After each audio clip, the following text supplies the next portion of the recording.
Okay, so today is like an introduction class. Okay, also if you want to check like what are the topics we are going to cover in this course, okay, everything will be just 2 minutes discussed in this class. Okay, yeah.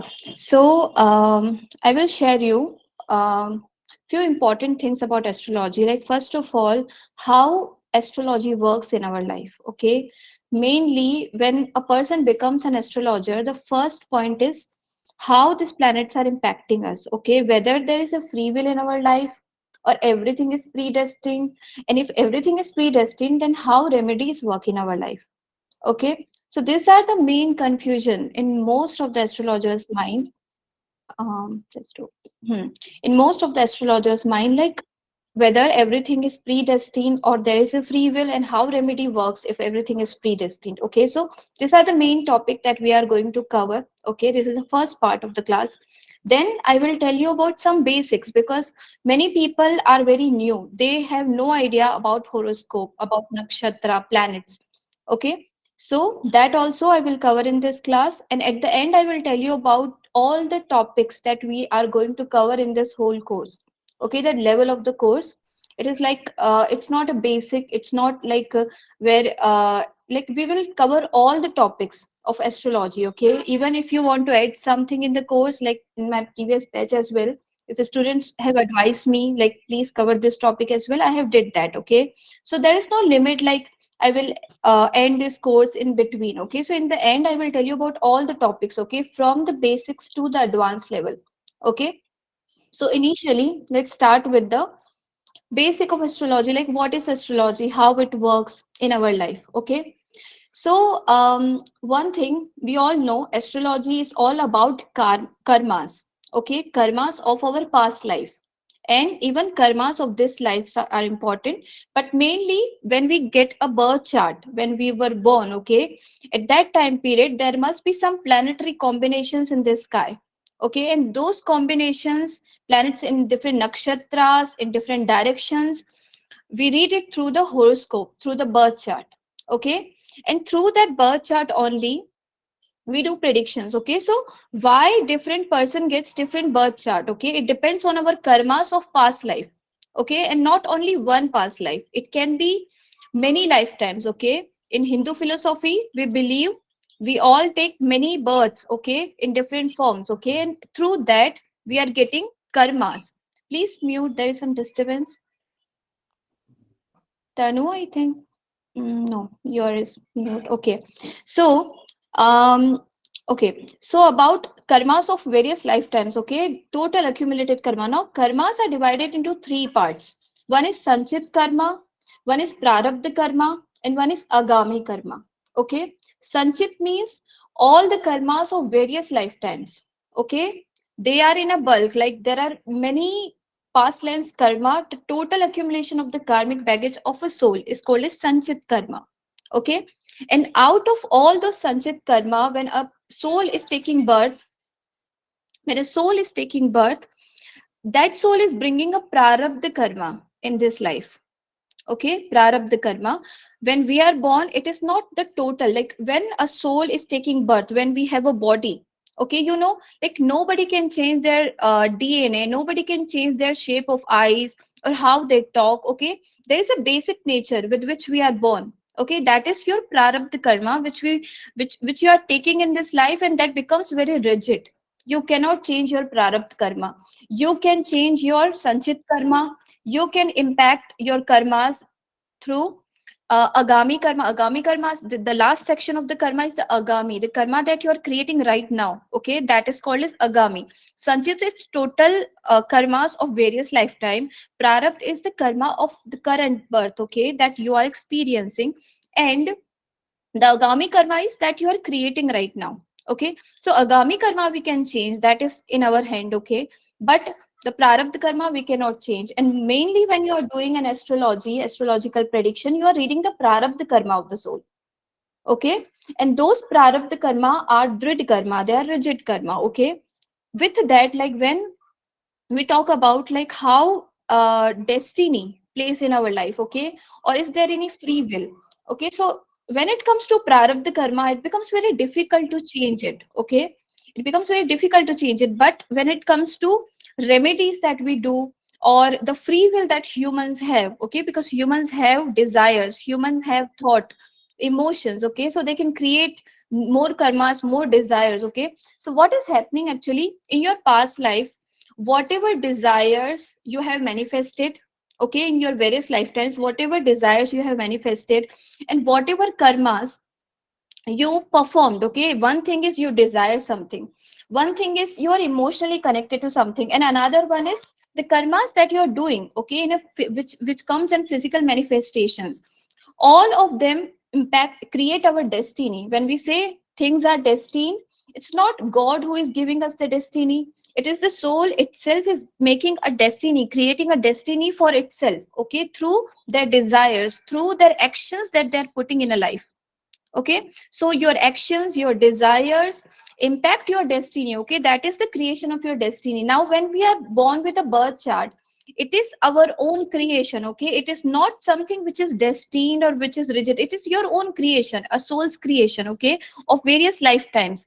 In this life also we are creating, but in your past life whatever you have created already, that comes like a package, okay, in the form of prarabdha karma. And this prarabdha karma is a choice of a soul.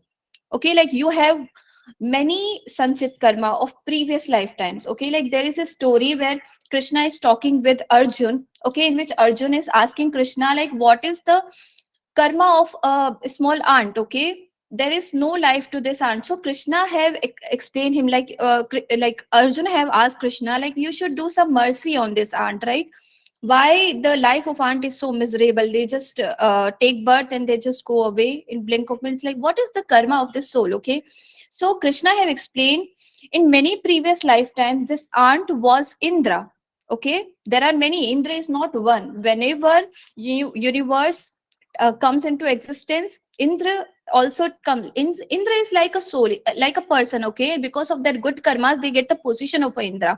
Okay, every soul can become Indra. So Krishna have explained to Arjun this aunt that you are feeling so bad about, like poor about. This aunt is was Indra in his many previous lifetimes. Okay, so a soul who is born right now, okay, have many past life sanchit karma, many experiences. Okay, but right now the birth chart that we are reading, okay, that is your some group of karma, sanchit karma, which is called as prarabdha, and which is the choice of the soul itself.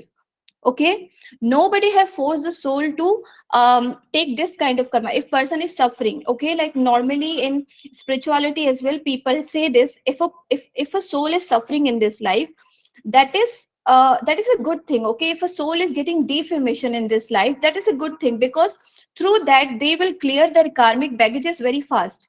Whereas a soul who is getting all the success, all the praise or fame, name, recognition, they are creating more desires. Okay, when a person is in the suffering state, they usually wants to get rid of their karmic baggage, they just want to go away and get liberated. Okay, at the deep painful state we all feel in this way. Okay, because through our pains and suffering we clear our karmic baggages. Okay, so when a person is born, okay, one person is experiencing very beautiful destiny, one person is experiencing very bad, it is not God is giving some punishment, it is soul is like that, it creates its own karma, it chooses its own karma when the soul is taking birth.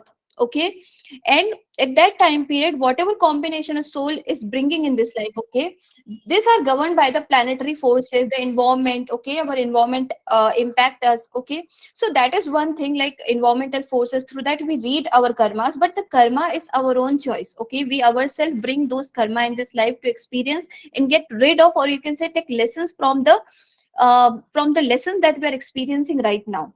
Okay, so that is one thing, prarabdha karma. So one thing is when astrology, when Parashar Rishi are writing the astrology, okay, the explanation about astrology, he's explaining that the main focus or main aim of astrology is to tell everyone, like the main focus of a soul, okay, of a human birth is to get liberated, to come out of the karmic baggages, and that is the main motive of your horoscope reading of an astrologer, to guide a person that how to get rid of this karmic baggages of the past life.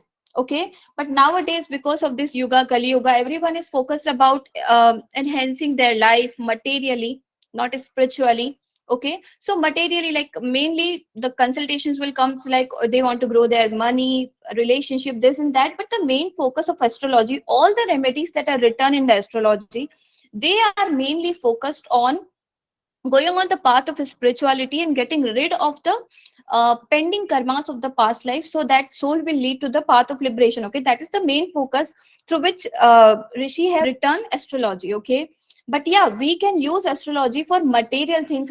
We can do predictions. Okay, if the future is promising or not. Okay, is there any health trouble in future or not, so we can check from the birth chart. Okay, but when he is writing the astrology, the main focus is to get liberated. Okay, so all the remedies are mainly focused on the spiritual path, how to come and go beyond your karmic baggages and go beyond this cycle of life and death. Okay, so that is one thing. Now when we have a prarabdha karma, we have a birth chart, it is first of all the soul own choice. Okay, we have created. Now any person who will come to you and ask you, is there any role of free will in my life, or everything is destined? Okay, so one thing is, destiny means we ourselves have created.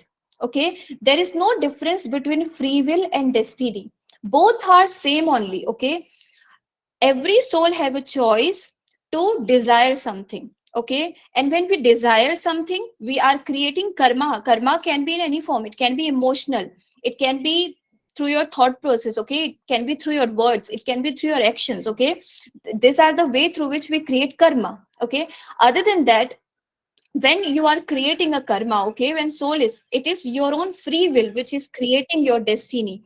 Okay, no other person or any intuition is there. Okay, it is soul, its own karma, its own desires, which creates a particular destiny. Okay, now when we have a particular destiny in our hands, okay, means when a soul is taking birth, it chooses its parents. Okay, it chooses its family members, it chooses its karmas, etc. So when we are born with a horoscope, it is your free will only that you are experiencing.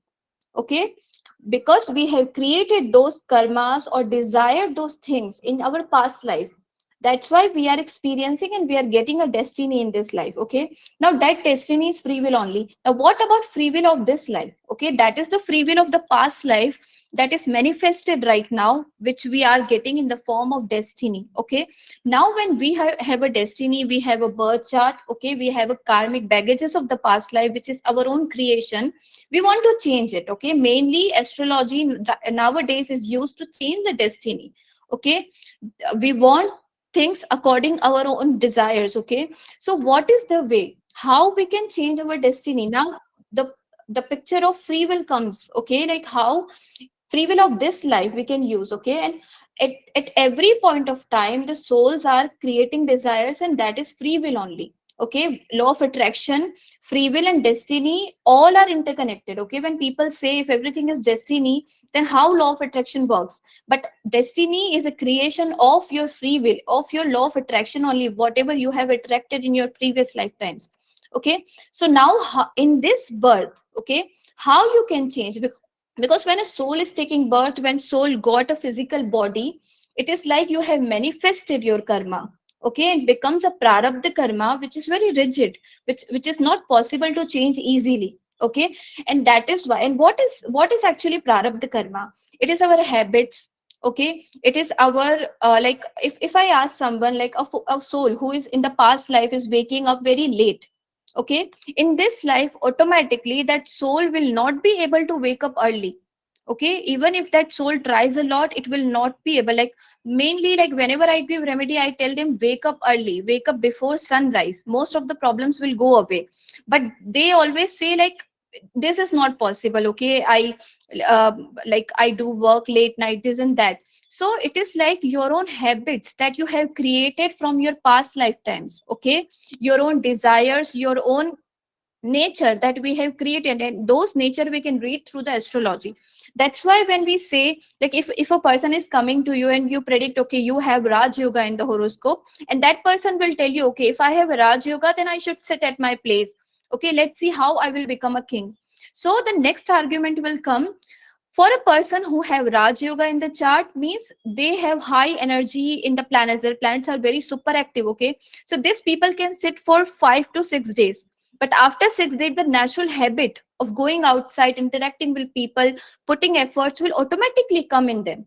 Okay, when you are reading horoscope, it is their nature that you are reading. Okay, this is how you are. So when a person is like, for Narendra Modi, he have Mangal, Moon in the Lagna, Nij Bhang Raj Yoga, this and that. So even if you predict, and he will say like, okay, I will sit at my place, let's see how destiny will play in my life. It is all about your nature. You cannot sit for longer period of time. But whereas if you go to a person and tell the person, okay, you do not have any Raj Yoga in this life, there are lots of suffering, this and that, that person will argue, okay, I will put efforts, let's see how efforts will not manifest into a different destiny. So what will happen after a few days, the person will come back into the same nature. Okay, where putting efforts itself becomes very difficult for them. Okay, so when you see some combinations, it is their nature of the person that you are speaking, and to get rid of the nature or the sanskar of the past life, it is not very easy.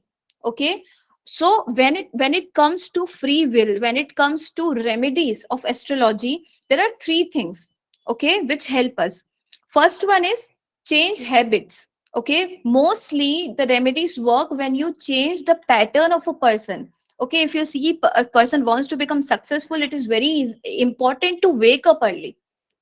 Okay, because you are respecting sun, you are respecting time, and if a person do not respect time, it becomes very difficult to become successful in life. Okay, so what we are doing when it comes to the remedy part, we are actually, one thing is change the lifestyle of a person, see what kind of negative sanskar the soul have, that we want to guide them, like get rid of those sanskar. That is one part of remedy. Okay, through which definitely free will help you of this life, because whatever karmic baggages you are bringing in a horoscope, okay, that is your nature, that is your sanskar. Okay, and through which only the future is destined in this life as well. When you work on those nature, when you put lots of effort to change those sanskar, automatically it will manipulate the destiny as well. Whatever we are bringing in this life, it will impact the destiny, not at a very great level, but at some extent you are able to change it, because what your birth chart, your horoscope is telling about how you are. Okay, and when you change the way you are, your destiny will also start changing. Okay, one part of remedy works in that way. Second thing is devotion to the god. Okay, like Shri the law sorry the guru of Vivekananda is Sri Ram Krishna Paramhans. Yes, so once in some talk, okay, someone have asked Ram Krishna Paramhans how astrology works. Is there any free will, or everything is predestined? Okay, so Ram Krishna Paramhans have told, you have a fixed, like I will give an example, like a cow is tied to a rope. Okay, and there is a fixed length to the rope. At that level only cow can graze. Okay, it cannot go beyond that, beyond the limit of the rope. Okay, so that is the limit of your prarabdha karma with which you are born in this life. Okay, and now you want to get rid of that limit of the rope, you want to grace more, you want to explore more in this life. So in that example, Ramakrishna Paramhans have told, only when you have a devotion to the god, okay, when god will interfere in your destiny, then he can change. Okay, because he can suddenly change your own nature, your own way of, or he can suddenly destroy all of your pending karmas as well. Okay, so by the grace of god, you can achieve that, you can increase the length of your rope as well. Okay, but most of the time, the length, most of the people, devotion is not easy. Okay, when we say devotion, it is like you have to surrender completely, you have a full belief on the god, on the universe, okay, on the law of attraction. Like, then you stop doing anything, you just rely on the god destiny, and universe is like, it is just amplifying your desires. Okay, universe is constantly amplifying your desires, whatever you are desiring, it is just amplifying. The only problem is when we desire something, we create a just opposite desire while questioning, okay, whether it is possible or not. But when it comes to the belief, when it comes to the devotion, you cannot you do not have any question mark on it. Okay, you just desire and you just go with the flow, you are like, okay, universe will take care of it. Okay, so then manifestation work very properly. But whereas in the opposite case, most of the time we cannot trust ourselves, we cannot trust God very easily, and that grace, so that is the way through Ramakrishna Paramahansa have explained, like when there is a grace of God, then you can manifest whatever you want. Okay, now what is grace of God? There are many way to get the grace of God. Daily worshipping a god, daily remembering a specific god, your ishta devta, your dharma devta, that we can see through astrology which god are, like ishta devta, dharma devta are the god which we were worshipping in our past life, and there is a blessing from them. Okay, already there is a blessing. Okay, they are happy from us. So in this life, if we worship them, it becomes very easy to attract their attention. Okay, so there is a grace of God which can help you to come across your destiny, your prarabdha karma of the past life. Okay, now the third thing, the upay, the normal remedies that all the astrologer give you. Okay, like do this upay, do that upay. What is this upay? Okay, like I will give you an example. There is very popular fasting which is called as Vaibhav Lakshmi fasting. Most of the people know in India, right? Vaibhav Lakshmi fasting, how it works. In that we are, there is a specific method. Okay, you have to do fasting. You have to worship Mata Lakshmi in a specific way in the evening time, especially at the evening time, and offer this and that to Mata Lakshmi. Okay, so that is a process. Okay, through which you are trying to change something or trying to create something new in your life. Okay, so how that remedy is working, most of the astrologer give this kinds of remedy. Okay, which is upay. So in this, what we are doing, we have created some karmas in the past life, and that karma is creating a blockage in this life to getting the money. Okay, like we will take an example, to get more money in life, we are not able to get it, maybe because of the dasha, because of the transit planetary combination, we are not able to get it. Okay, the money that we are desiring. So what we do upay, and through upay what we are exactly doing, we are creating a new karma. Okay, we are creating a new karma. We have created a karma which is creating a blockage in this life to get that wealth. So you are creating a new karma, and you have to put efforts, right? You are doing fasting, you are doing puja of the Mata Lakshmi, you are doing all the things that are needed. So what you are doing, you are doing a upay. Okay, and normally, like we see, like putting efforts, like right now in Kali Yuga, it becomes very prominent in the psychology of people. They feel to put efforts, like to go outside, go to the job, this is the main karma. No, karma can be in the form, like in ancient time when you go, even when you read Ramayana, you see even Lord Sri Ram did puja of Lord Shiva to get the victory over Ravana. When it comes to Meghnad, he was doing the puja of Devi, okay, to get victory in the war. So every person is doing and putting efforts in the form of upay, where they are worshipping a deity. And these deities are there, deities are devtas, and devtas means the person who give you something, dene wala. Okay, the person who give you something, that is devta. So devtas are there, but we need to do something for the devta, then only devta can give you something. Okay, there is a specific process which comes under the remedy part of astrology. Okay, how to get something, some result from a particular devta. Okay, so in ancient time, people understood this method, like the whole universe is like an energy form. Okay, and to get something, get some result in life, it is, you just have to activate those energies. Okay, you do not have to go to office and work 24 hours. In that way it will not help. Okay, we need to energize. If you want to energize money, money is a form of energy, it is not physical actually. Okay, it is a form of energy that you are attracting, that you are activating in your life. So there is a specific way in which you can energize the money in your life. So maybe in the past life you have did something, because of that you have a fixed number of money in your hands. Okay, you, but in this life there are certain remedies or invoking of a particular devta which can help you to activate that finance energy. But there is a giving as well. Okay, it is not just taking, you have to give something. Whenever you do any remedy, you will see in that particular time when you are doing a remedy, like simply doing Vaibhav Lakshmi Vrat, you will always see that in those particular weeks when you are doing the Vaibhav Lakshmi fasting, many problems will come in your life. It may give you financial loss, it will give you frustration, anger, this and that, problem with family members.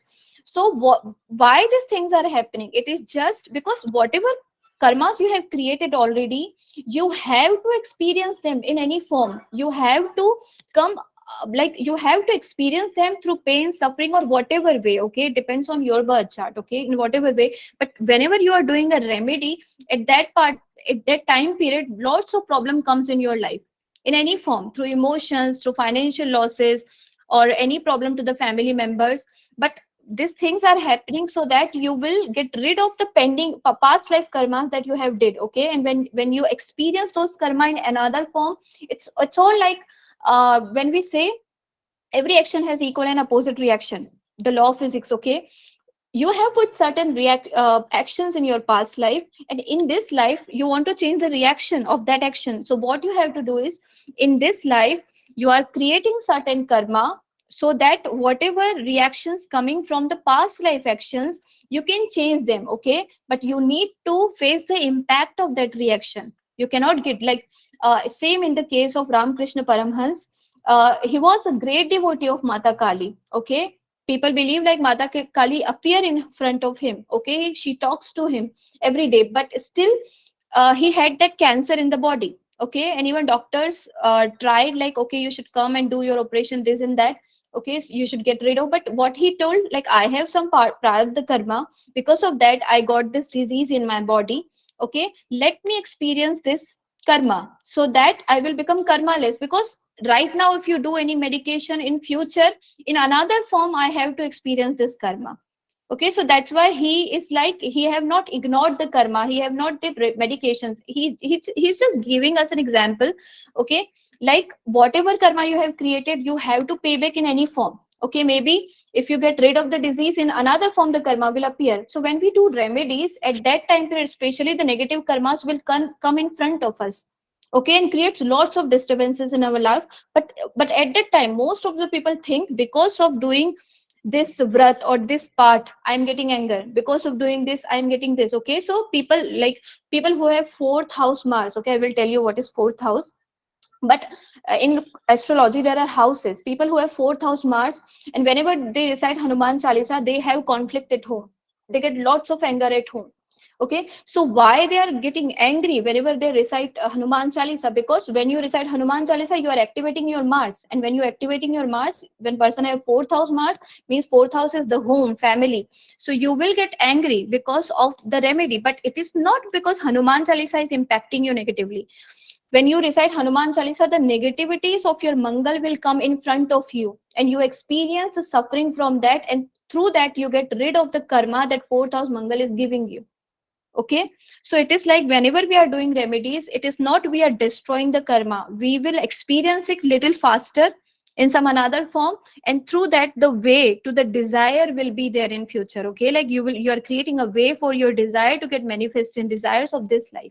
Okay, but Rishi Parashar have always told us, become desireless.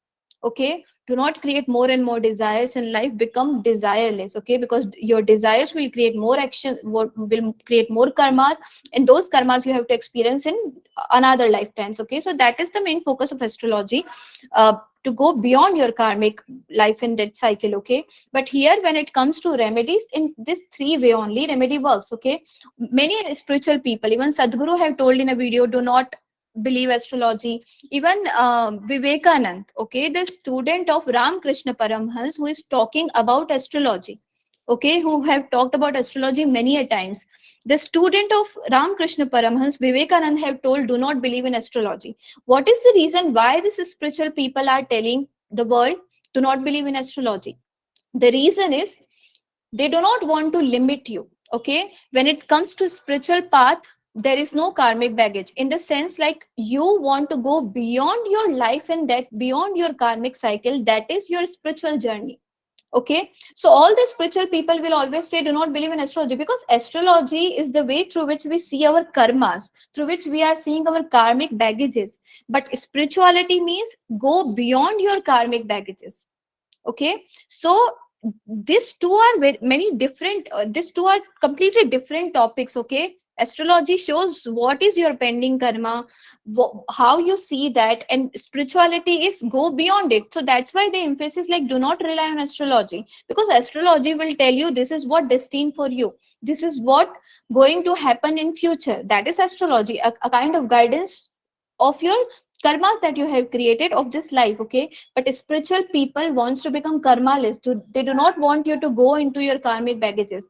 They just want you to get rid of your karmic baggages. The emphasis, like, you can, like, when it comes to a spiritual path, this people, the destiny or karmas of these people do not impact them more, because they they are going into isolation. They are becoming karma. They are trying to become karmaless. Okay, they all have karmic packages, all the spiritual people, but they're trying to go away from that. Okay, that's why they advise, do not go into astrology. Okay, only if a person is on a spiritual path. Okay, and for a person who is on a spiritual path, at some point of time, the destiny stop impacting them, because they become, what is karma? Karma is your past life memories, whatever you have stored in you, your DNA, your nature, your sanskar. When a person practices spirituality, doing deep meditative, going into deep meditative state, they actually changing their sanskar from the core. Okay, and when you change your sanskar from the core, when you remove all the memories, see, in your past life, uh, you have interacted with many souls in your past life. Okay, in this life, you have to again experience certain karmas with those souls. Okay, but what spiritual people do, they just go beyond the family or friends. They just go away from them and they are trying to become karmaless. Okay, and that is why they say, do not look into astrology. It doesn't mean astrology is not impacting. Astrology is impacting, but when it comes to spiritual path, it is going beyond them. So do not look at astrology. So these two things are different. Okay, but yes, astrology is impacting most of the people who are not practicing spirituality. Okay, or simply practicing spirituality and becoming spiritual. These are two things. Okay, a person who is practicing, their karmas, their sanskar will definitely impact them. Okay, so that is the role of prarabdha, your desires, your free will. Okay, how free will you are creating, and every soul have a free will. Even your destiny is your own creation, your own free will that we have used, and right now also we are using continuously our free will and creating more karmas for the future, and that we are going to experience. Okay, so let me know if you have confusion on free will and destiny, prarabdha, karma, how they impact each other, and one by one. Any question? No? Yes ma'am, मेरे को question पूछना था। Yes. Hello. हाँ हाँ, yes, Desh. हाँ, जी ma'am, Praveen Patel from Bhopal. Praveen. Okay, hi Praveen. Yes. Ma'am, Ask your question. जैसे हम हमारी जन्म कुंडली में सब कुछ फिक्स होता है। Hmm. जैसे हम 7th हाउस एंड D9 को देख के बता पाते हैं कि आपका लाइफ पार्टनर कैसा होगा, उसकी कैसी हैबिट्स Hmm. होंगी, क्या होगा। देन हम Hmm. कुंडली मैचिंग करते हैं, तो कुंडली मैचिंग क्यों करते हैं जब सब कुछ फिक्स है, पार्टनर फिक्स है अपना, तो कुंडली मैचिंग से क्या हो जाएगा, Yes. बदल तो नहीं जाएगा? See, exactly. We cannot change our life partner. That's true. Okay, and there is no use of Kundli matching actually, because already your partner is destined. The karmic baggage with the soul is already there, that you have manifested in the past life. In this life, that soul will come in your life and you will experience karma with that soul. What is the role of horoscope match? One thing is, we need to understand the nature of our life partner. Okay, the problems that we can face when two people come together. Okay, when two people are coming together, we get the horoscopes and we just tell, this is the energy of the marriage for this person, this is the energy of the marriage of this person. Okay, so what we see, what can be the drawback? Okay, if they both come together, what can be the negativities, so that we can understand how to live with that person happily. What kind of things that we should avoid, because if you see sun in the 7th house in Lagna or Navmansha, ego clashes will come in marriage. So what we advise to the other person, if you get married to this person ego will hurt. Or let's say, if a person have Ketu in the 7th house, they become like sannyasi after a certain time in marriage. Okay, sannyasi in the sense, they not a spiritual person, can be spiritual person, but in the sense they can get like they will not get interested after a certain time. Okay, so what we advise to the other person, if you get married to this particular person, this is the nature of this person. Okay, these are the problems that will come in marriage. Okay, so you can guide the other soul, like, if you want to get married to this person, these are the things that you should keep in your mind. Then we have remedies. Okay, like kumbh viva, Tulsi Viva with Lord Vishnu. Okay, this remedy is what they do. Whatever negative karmas you have created, okay, if a dosha is there in the chart of a girl or a boy, okay, depending on that particular chart, they have to do the remedy. So what they are doing, they are, you can say, uh, when they do Kumbha Viva is mainly a girl is married to Lord Vishnu. Okay, so in that way we are removing the negativities. It's like first marriage for the girl. Okay, it's like first marriage for the girl, and when you do a remedy, it's like the first problems of the first marriage will go away. Okay, then a girl will get married again to you. Okay, first time she married to Vishnu, now she's marrying to you, so negativities will go on that Kumbh Viva. Okay, it is just like you are creating a kind of karma in a different way. This is remedy, the third part of remedy. Okay, where you put karmas, where you put a, where you do a certain specific karma in a form of remedy, which will help you to get rid of the negativities of the marriage. Okay, mainly the horoscope match is important for to remove the negativities of the marriage through the remedies, and another is to guide the other person what kind of karmas the other soul will bring in your life. So, any question on this? Yes, yes, I So, also have a question. Just one by one. Just 2 minutes, Ritika. Let Yeah. Prateek speak. Mhm. Prateek or mhm. So, yeah, Just 2 minutes. Desh, yeah. Desh. So, I just forgot the name again. हाँ, Praveen, Uh, Praveen. Yes. then मैं ये जैसे कुछ लोग गुण मिला के शादी करते हैं, कुछ कुंडली नहीं भी मिलवाते है ना, ऐसे शादी कर लेते हैं, तो उन्हें भी वही पार्टनर मिलेगा जो मिलना था, और जो कुंडली मिला के करेंगे उन्हें भी वही मिलेगा। Exactly. Even if they met, तो फिर exactly, you will get the same partner. Even 10 astrologers will say no to you. Yes. Then तो फिर कुंडली मिलवाना, ऐसा क्यों कहते हैं कुंडली मिलान करके शादी करनी चाहिए या गुण मिलाने चाहिए? जब पार्टनर वही डेस्टाइंड है तो वही मिलेगा ऐसे भी करके।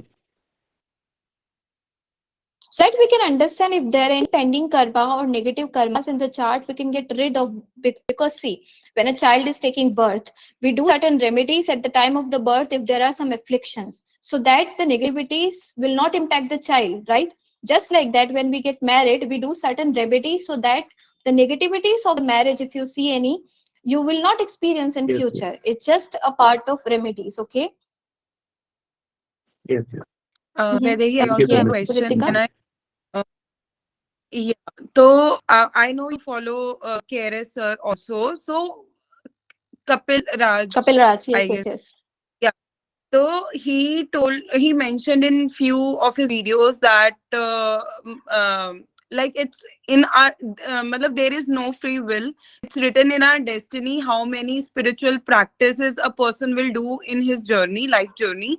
And also he mentions that only Guru can change your prarabdha karma.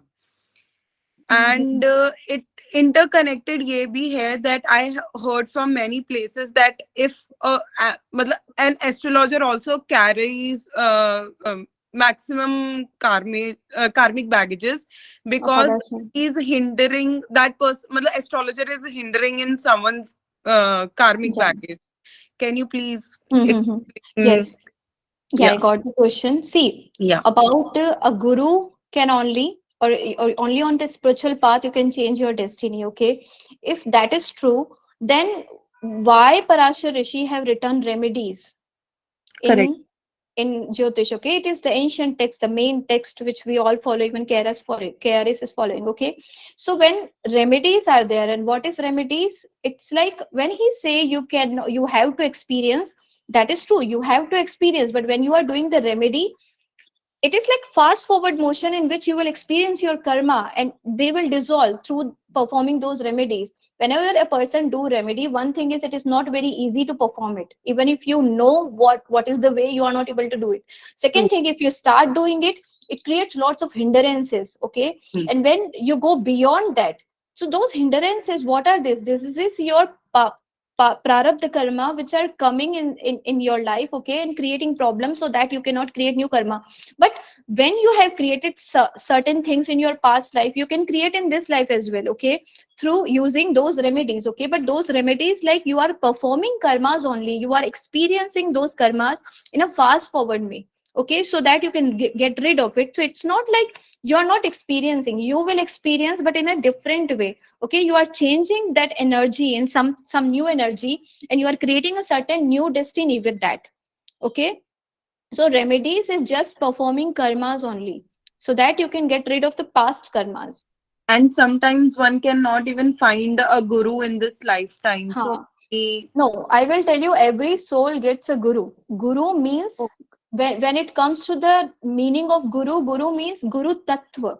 A small child can become your guru. Every time a soul is without a guru, no soul can live. Okay, every time some or other way, universe is talking to you and become, like we say, Krishna is Jagat Guru, and Krishna is there in every soul as well. So if Krishna is Jagat Guru, Krishna is sitting in every soul, then why Krishna is not helping us on this path? Krishna is helping. Krishna means God, okay. You can call in any name, okay. Krishna means God.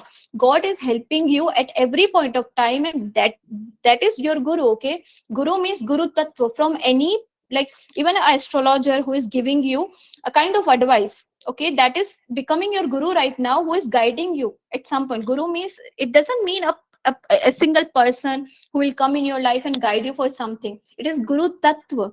Guru tattva means a guiding energy. That's why when any person takes credit, like, this is what I have learned by myself, that is the biggest foolish ego, because nobody can learn any. Even when a person is learning from self, they are getting the information from other sources only, right?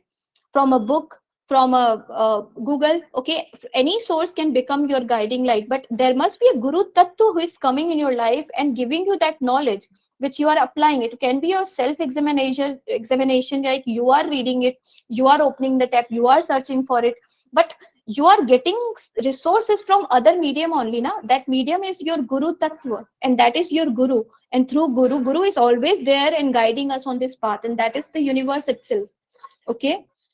Yeah. Yes, Rohit. So You want- can I Mhm. ask? Yes. मेरा मैं पूछ सकता हूँ? Yes, Pratik, I will come to you after that. Yes, Rohit. मेरा ये question है, अगर किसी की कुंडली के अंदर, धनु राशि के अंदर सूर्य, बुध, शुक्र, राहु बैठे हो, तो ये कैसा योग होता है? मेष लगन की कुंडली हो तो You know, first of all, this is marriage like के लिए a kind of introduction to astro. No, I got the question, but the thing is, it is only for you. Other people, many people will not understand what you are asking, because they are very, very basic level. Okay, Rohit, but you are asking 4 planetary combination in Dhanu Rashi. Which are those planets? सूर्य, बुध, राहु और शुक्र, मेष Okay, that is लगन। very knowledgeable. Sagittarius is prominent, the sign of knowledge. 4 planets where Rahu is also there, amplifying the combinations. And then we have Venus, Mercury, and Sun. If Sun is not burning other planets, then it's a combination where person will learn a lot. But if Sun is burning the other planets, then it can give many personal issues in the life of the person, because it's burning certain planets. Okay. Whereas Mercury and Venus and Rahu together is not very good for relationship. When it comes to marriage part, all the 3 together is not very good for marriage.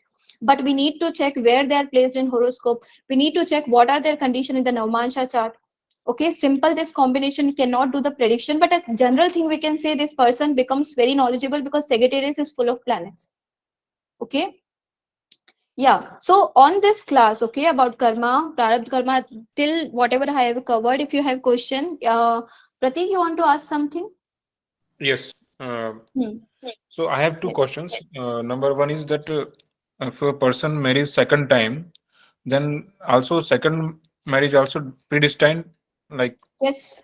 Second marriage predestined, because when we see the second marriage, third marriage, fourth marriage, okay, houses change. yes, yes. So, And mhm. another question is that if astrology says that to grow, His voice is missing. Can you hear me? yes, Yes, uh, Pratik. So, if an astrologer says that you have, if you want to grow, then you have to go out of India or out of your birthplace, because at your native place there are some bad karmas indicating in your No, no. horoscope. If you are destined, then you will go. And if you are not destined, you cannot go. Okay? Maybe horoscope is saying that going outside will favor you more. But if you are not destined to go outside, then at the same place, the person have to experience the karmas, okay? Which are hindering them. Okay, Got? fine. Yeah. I got a question. May I Mhm. ask you?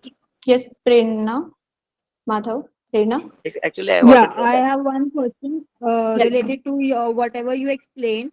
Mhm. Like, I am confused between prarabdha karma and agami karma. If prarabdha karma is the choice of the soul, then why can't he choose to be like, वो क्यों नहीं choose कर सकता अच्छे कर्म करने को, agami karma और prarabdha karma? Like, can one you thing. explain in one sentence? I'm not able to. Madhav, please mute. Madhav, please mute. Yeah, Prerna, I got the question. See, Okay. Madhav, please mute. Yeah. Huh. So, okay, when it comes to prarabdha karma, you are born with those karma. Agami karma means the karma that you are creating right now. Okay. Prarabdha karma means why a soul is not choosing something good. Because in the past life, soul have already chosen, and it's not like soul have chosen something negative.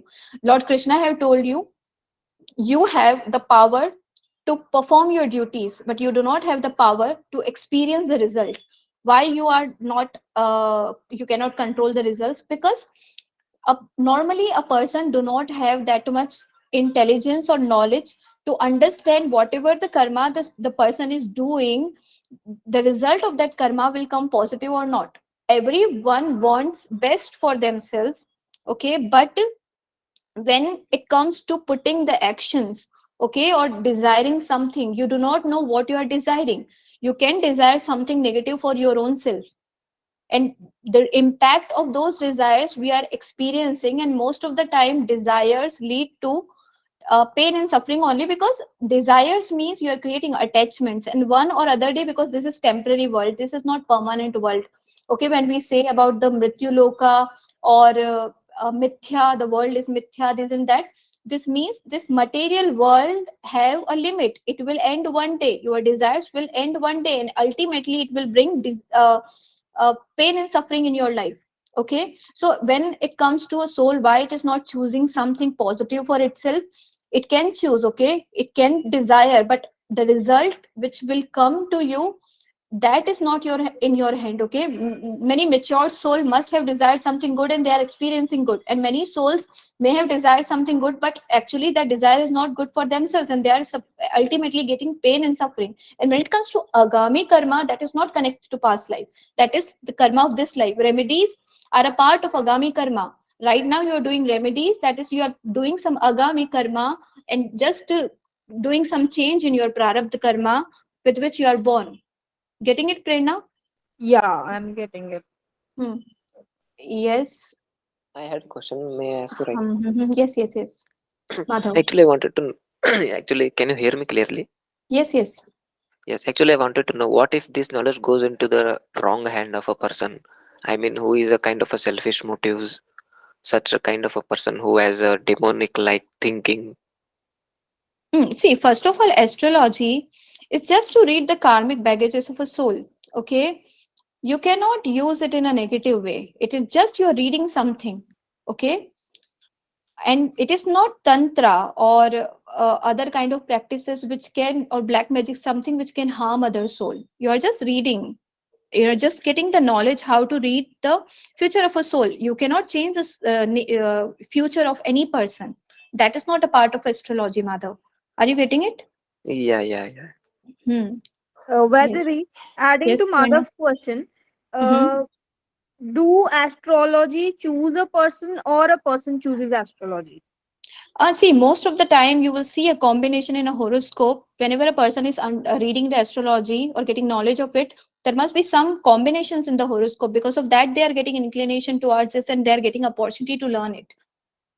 So under which this comes under prarabdha karma or agami karma? Prarabdha, prarabdha. You have desire to learn this subject. That's why you are getting the knowledge of this subject in this life.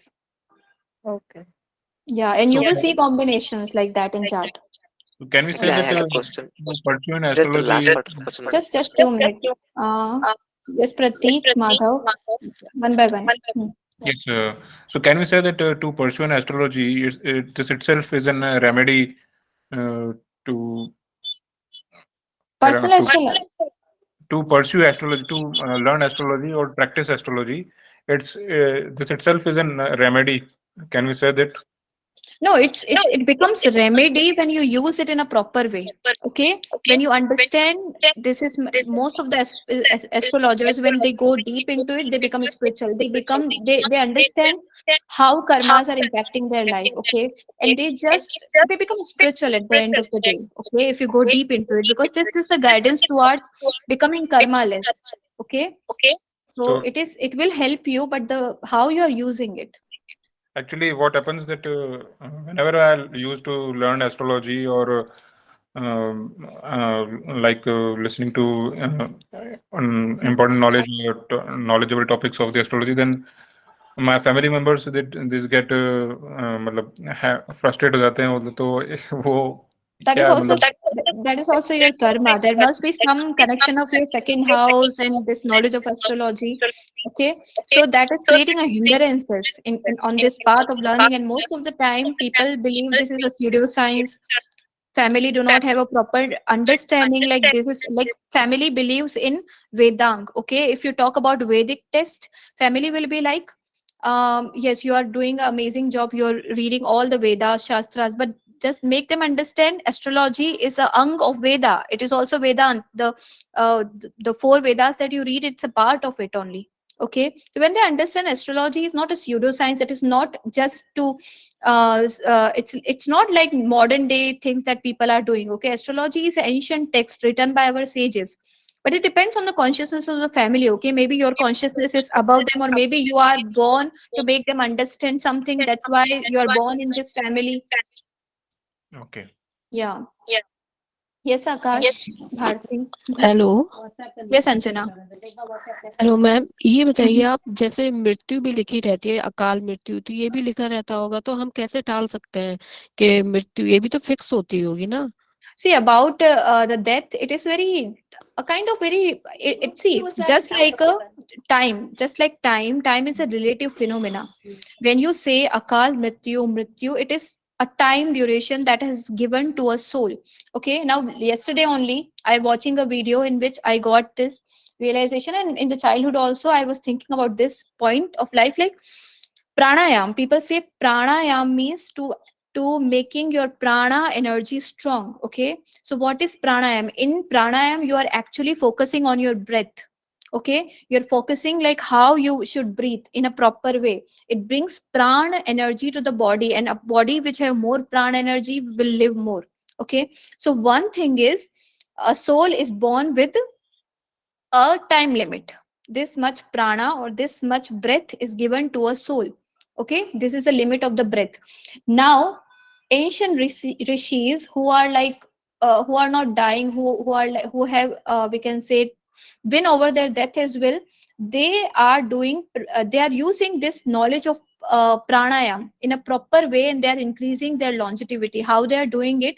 One thing is it is fixed. Okay, for most of that, for 99% of the people it is fixed, because they do not have the knowledge of it. Okay, or they do, if they have knowledge they are not able to do it. Okay, that's because of the sanskar of the past life. Now talking about the pranayam, every soul have a breath count of breath. Okay, which it will take.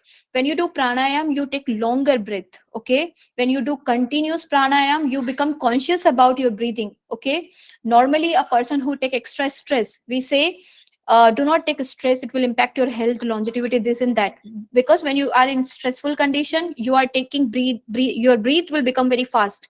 Okay, a person who have bp, this and that, their breath becomes very fast. Okay, means you are using your breath very frequently, whereas a person who have the mastery of the pranayam, in 1 minute time they take only 6 breath per minute.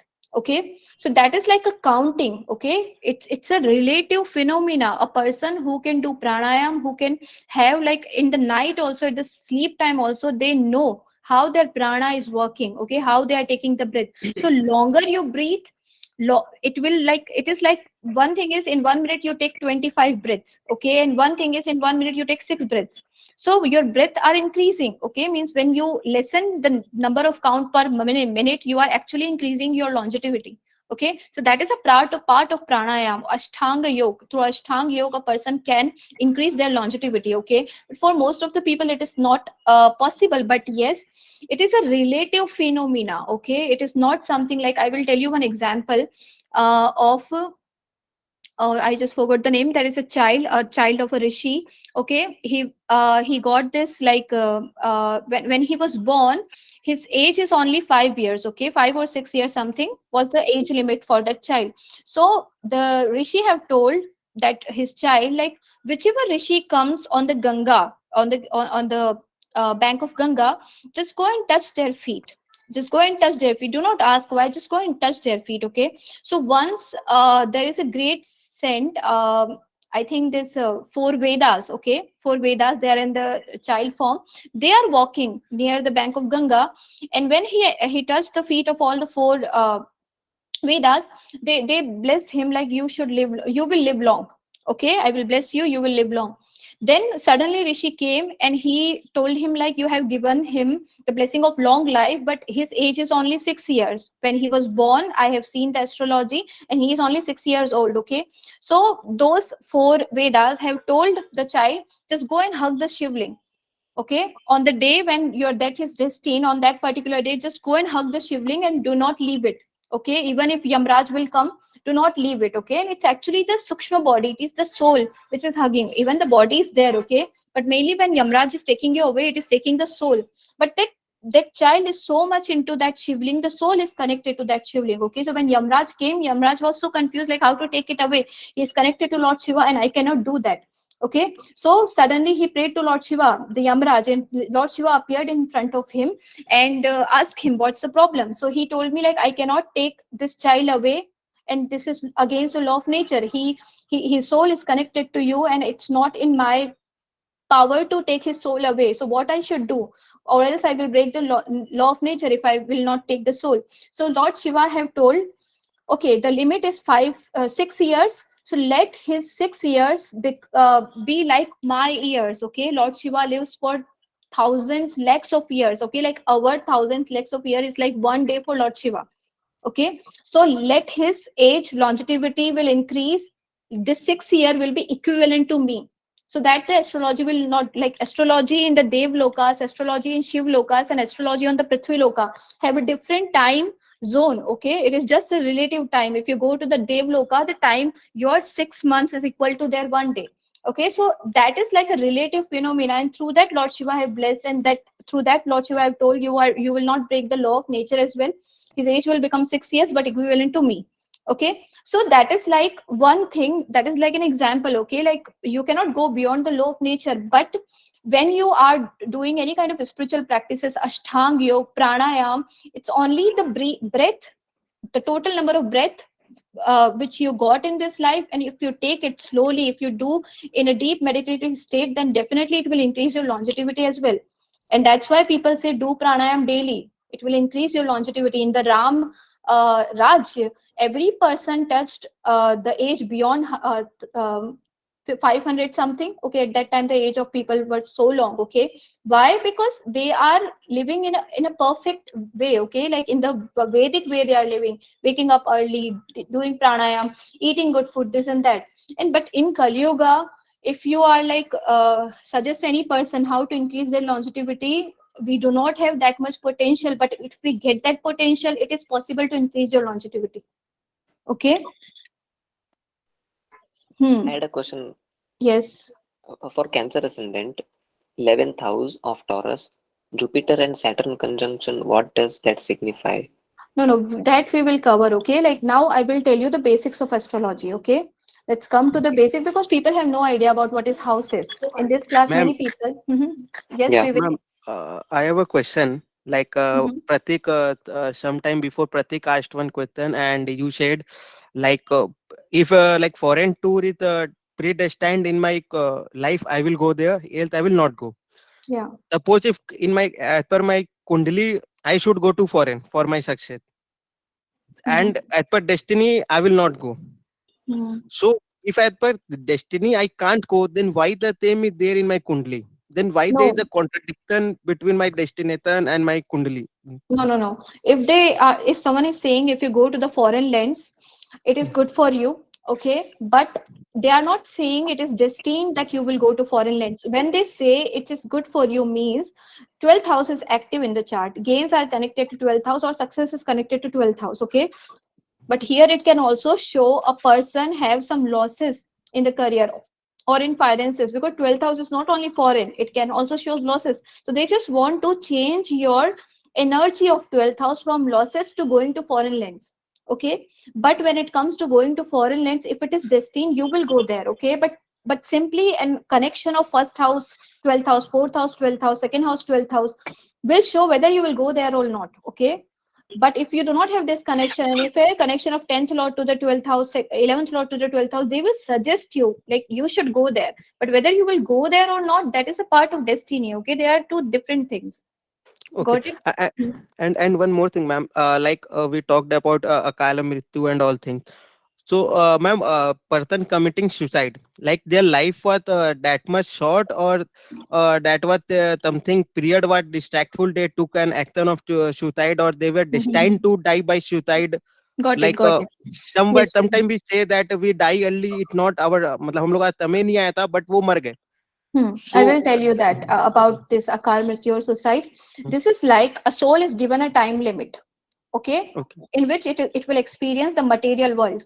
Let's say that's why in our shastra it is written the biggest crime is doing suicide. Okay, there is no crime bigger than doing suicide. The reason is you can kill yourself, okay, but because you can kill your body, okay, but you cannot dissolve your karma. If you kill your body, your sukshma, like when we say bhoot pret or bhatakti hui atma, that is a sukshma body which is traveling in the world. Your body have 5 layers, okay? And when we like just simplify it, you can say 3 layers, okay? One is the material body that you can touch, one is your sukshma body, okay, which is in the form of light but have a feeling of a body, okay, that is sukshma body. And then we have a soul, okay. So soul is free, is not, soul is mainly attached to the physical and the sukshma body. So when person kill itself, the body, material body may die, but sukshma body will not die.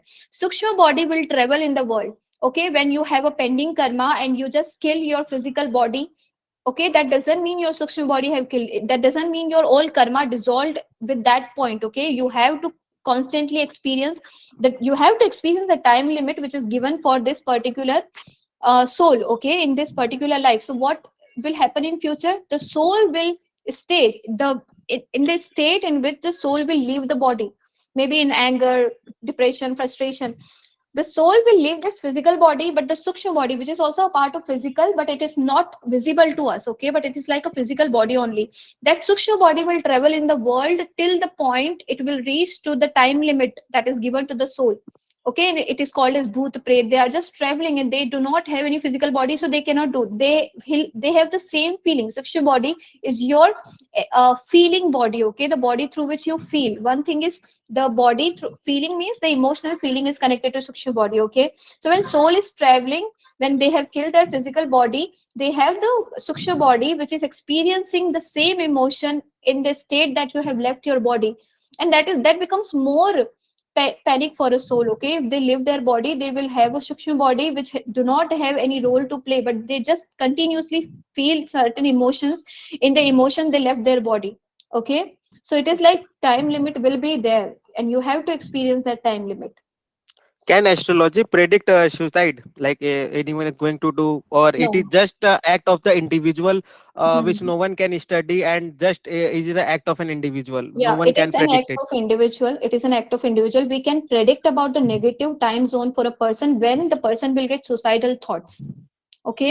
We can say see the combinations in a chart, like this person this particular time is very difficult, and that is why before experiencing those difficulties we suggest remedies like do hanuman chalisa, do ram raksha strot, okay, so that your energy zone will be in a positive form at that particular time when you will experience your worst negativities. Especially 8th house transit, 8th house activation gives that, okay.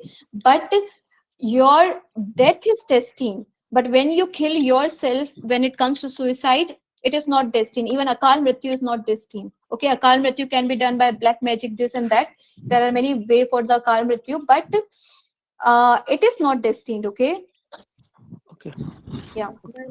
Is Ma'am, astrology and astronomy is Hello. Yeah, interconnected? just 2 minutes. Astronomy, astrology are interconnected because astronomy is the calculation part, the observation part, where the planet is traveling right now. Okay, what is the sign falling in the eastern horizon, this and that.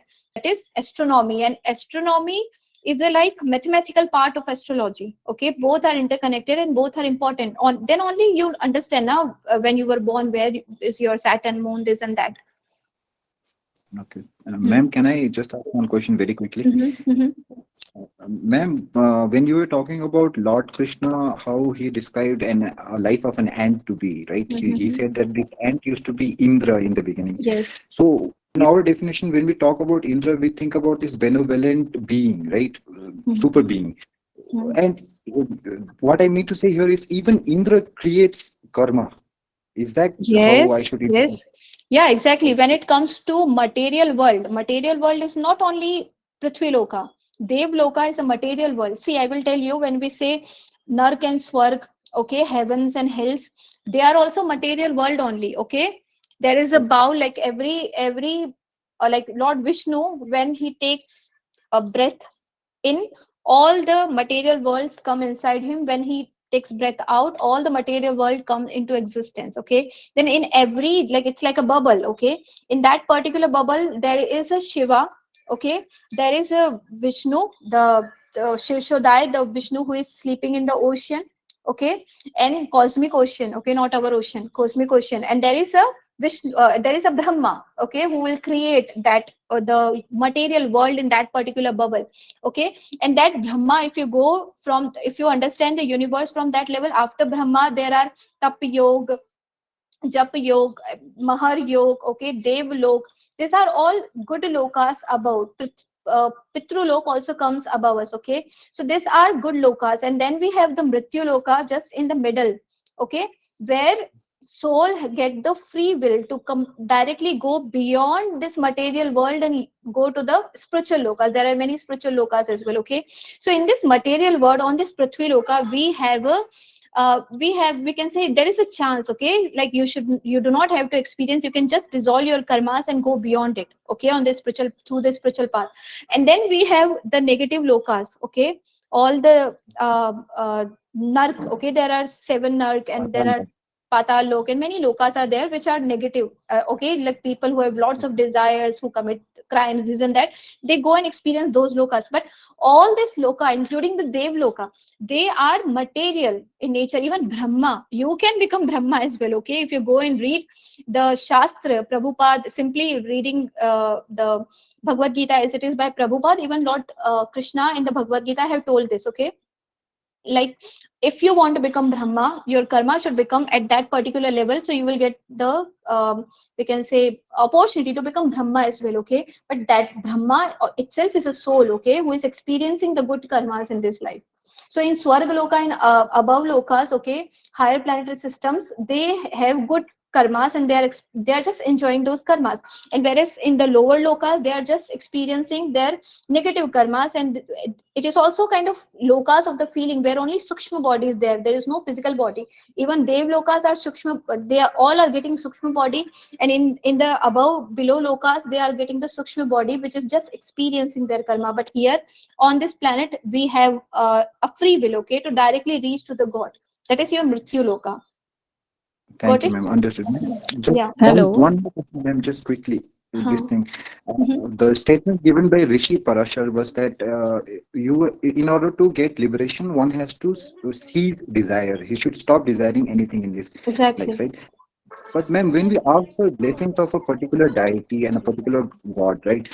We try to invoke his blessings in our life. Isn't asking for that blessing a kind Yeah. of desire in itself? Yeah, asking for a blessing. See, devtas are the creatures who have desired a lot. Please mute all. There is some disturbance coming. So in the Dev Lokas, higher planetary system, they have lots of desires. That's why they got the opportunity to become Brahma, Indra, this and that. Okay, lots of desires. Whereas in the lower Lokas, it is more about their experiencing their negative desires. Okay, but when it comes to Parashar Rishi, when he say become desireless, because in the material world, only soul who have desired something will come. Okay, when your desire attached to Krishna, okay, become merge into Krishna or become a servant to Krishna, you go to the spiritual lokas. Okay, servant to Lord Sri Ram, any bhakti you can do. Okay, there are many spiritual lokas up there as well, and they all have a specific zone, just like this world, material world, but that world all have only happiness, prosperity, all good things are there in the spiritual world. Okay, but in the spiritual world you are desireless, you are just flowing with the universal energy, the consciousness of the God. Okay, that becomes that means you become liberated. Okay, but when it comes to the material loka, the only reason why we are here is we have the desires. Okay, when you desire, then only you get something, some material result. Okay, that's why Prabhupada always have told us, whatever you desire, merge your desire with Lord Krishna. Okay, or any spiritual person, they say merge your desire with the supreme desire to become liberated. If you get that particular desire, that's why we say spiritual people are not desireless, they are not aimless, they have a greater aim than the normal material people. They want to reach to the spiritual loka, and that is the highest aim for a soul. Okay, to get merged into that spiritual loka again.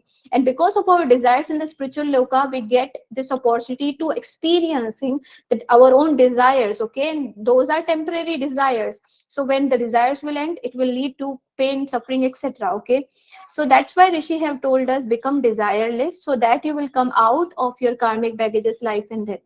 Got it, Saurabh? Yes, ma'am. Thank you very much, ma'am. Yeah. Hello Yes, Anjana. Hello Mhm. Ma'am, आप नक्षत्र में course से related पूछ रही हूँ। नक्षत्र में आप क्या बताएंगे? जैसे नक्षत्र का कंप्लीट बताएंगे, जैसे प्रथम चरण होता है, सेकंड चरण होता है, ये सब बताएंगे आप?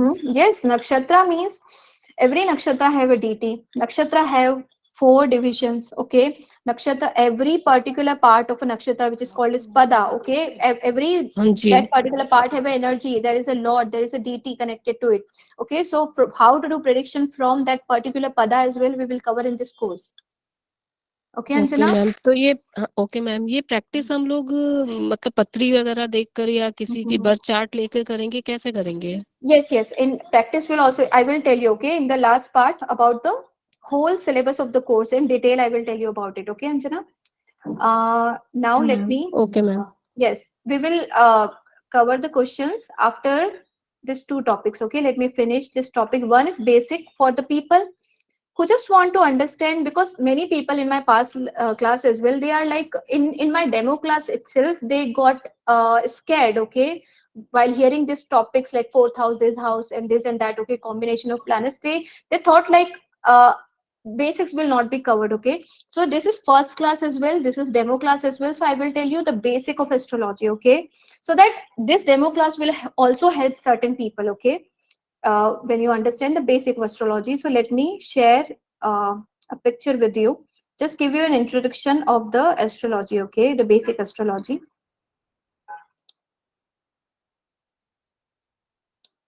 Can you see this? Hello everyone, can you see this? Yes ma'am.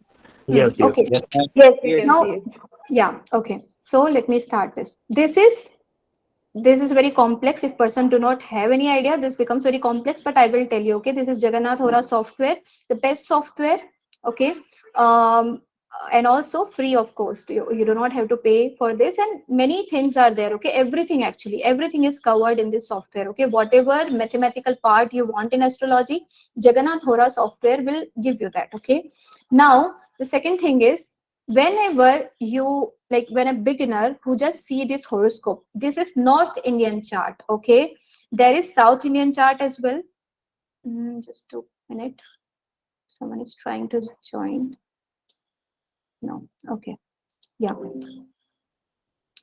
So this is North Indian chart. Okay, chart is nothing but the design of the environment around. Okay, when a soul is coming in this life, we are making a horoscope, and that horoscope, you can design your own horoscope as well. Okay, it is your free will. At the time when North Indian people are drawing, like what is the structure of the environment, okay, of the planet Earth, of the planets, so they draw in North India, they draw in this way. Okay, and there is a South Indian way as well. Okay, but North Indian is more accurate as compared to South Indian, I will tell you. And also there is a Western way. There is a way in Kolkata, like in Bengalis, they design in some other way. Okay, that is just a design, the structure of the environment around. Okay, now I will tell you what is this, how to read this structure, what is signify actually. Do not see both the charts, only focus on this. Okay, this one chart which is called as Rashi chart. Okay, in this you can see this blocks. Okay, this blocks, this lines, you can see it is dividing the whole chart into 12 parts. Okay, this is block number 1, this is 2, this is 3, this is 4, 5, 6, 7, 8, 9, 10, 11, and 12. There are 12 divisions. Why we have divided it into 12 parts? Because there are 12 zodiac, 12 rashis. Rashis are only 12, and that is why we have 12 months as well. Okay, months are 12 because there are 12 rashis in the sky, not more than that. That's why we have 12 months, and because of that we have divided the whole environment into 12 parts which signify a particular rashi. Okay, now in this many people get confused. This, if we start counting from this house, we call it as first house, we call it as second house, third house, fourth house, fifth house, sixth, seventh, eighth, ninth, 10th, 11th, 12th house. Okay, so these are houses. Now in houses you see numbers. It is number 12, it is number 1, it is number 2, 3, 4, 5, 6, 7, 8, 9, 10, 11. They go into sequence in this order. 12, 1, 2, 3, 4, 5. It here you can also get 11, you can also get 5. Let's consider this is one chart and this is second chart. This is a chart of one person, this is the chart of another person. Just consider it. Okay, so in this the number written is 8, here the number written is 12. So what is fixed? These houses are fixed. One, first house, second house, third house, fourth house, and rashis are not fixed. Now why North Indian is the best chart? The reason is, if you see this sky right now, you are sitting at your place and you see this sky, what is fixed? Rashi. Can you see in the sky rashis are traveling every day? Some different rashi will come on your head. Rashis are group of stars. When we say rashi, when we say zodiac, what are they? They are group of stars. Okay, so group of stars comes on your head and they are just moving, right? Because your earth is moving around. Okay, because of that in the sky also you see all the rashis are moving. Are you getting this? All the rashis are moving. Yes, ma'am. Yes. Your Yes. sky now is fixed, right? Yeah. Okay, now second thing is, what is fixed in the, when you see the whole world, what is fixed? It is the direction, east, west, night, north, south. Directions are fixed, right? North always remains in north side only, right? Yes, ma'am. Yes. Yeah. So when we call houses, houses are directions. We are drawing directions. Okay.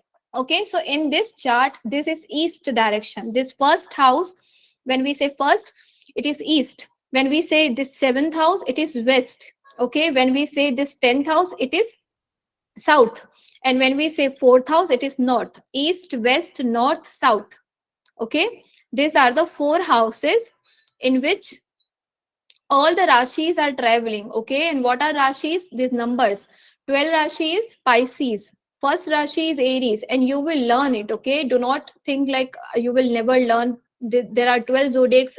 When you learn astrology, you will learn all the nakshatra, names of nakshatra as well. Okay, so it is not tough, it is very easy. Okay, it is, this is first house, and the number 12 is written. So first house is eastern direction, when child is taking birth in this world. Okay, let's consider this is the child, this is the chart of one child, this is the chart of second child. Okay, now when this child is taking birth in the east, the first house is called as east direction. In the east direction, the sign, the zodiac which is there in the eastern horizon. Okay, if you draw a line, okay, to the horizon parallel to the place where you are standing. Okay, if you draw a line, that is called as eastern horizon, or just the horizon. Okay, so this line you can draw in this way. Okay, you can draw this line here, and this house is showing the time of the east direction. So whenever in the morning when sun is rising, all the children who take birth at that time period, like all the children who take birth at the sunrise time, you will always see sun will come in the eastern direction only, because sun rises from the east. Okay, so you will always see in the chart of the children who will born at the sunrise time, their sun will be in this particular house. Why? Because sun rises from the east direction. Okay, so that we call as the east side. So here when we draw these houses, they are the directions around you. Okay, east, west, north, south. And what are these houses? East, and this is north. So they are northeast directions. Okay, some part in this way, some part in this way. So they are the northeast corner. Okay, this is the west and north corner, this is the south and west corner. Okay, and this is the east and south corner. Okay, so these are the corners. In our home also we have corners. Okay, we have directions. So these are, this chart is the directions and these are the corners. Okay, and now these rashis are traveling in the sky. Okay, these rashis are moving constantly. So when a child is born, whichever sign is falling in the east side, maybe child is born in the evening time, so in the evening time, which sign will be in the eastern direction, that sign will come in the first house. That's why here we have written 12. 12 is Pisces, Aries, Taurus, Gemini, Cancer, Leo, Virgo, Libra, Scorpio, Sagittarius, Capricorn, Aquarius. Okay, these are 12 signs. Now, this is the chart of second child. When this child is taking birth, at that time in the eastern direction, the Scorpio sign is falling. That's why this child got number 8 in this particular. Houses are always fixed. Only these rashis are moving. Okay, so when this child is taking birth, Rashi in the east direction was the Scorpio. And if you divide this, there are total 24 hour only. In this 24 hour, if you divide 24 into 12 parts, because uh, this complete cycle, for earth to complete this cycle, it will take only 24 hours. Okay, day and night will complete in 24 hours. Okay, so in this 24 hours, any child, um, yeah, when you divide 24 hours into 12 parts, every hour will get 2 2 hour. Okay, every house will get 2 2 hours. So this is a duration of 2 hour. Okay, the first house 2 hour. After 2 hours, you will see Sagittarius will come in first house. Like any child who is born in this particular time have a Scorpio in the eastern direction. After 2 hours, any child will take birth, the Sagittarius will come in first house. Then after 2 hours, any child will born, the Capricorn will come in the first house.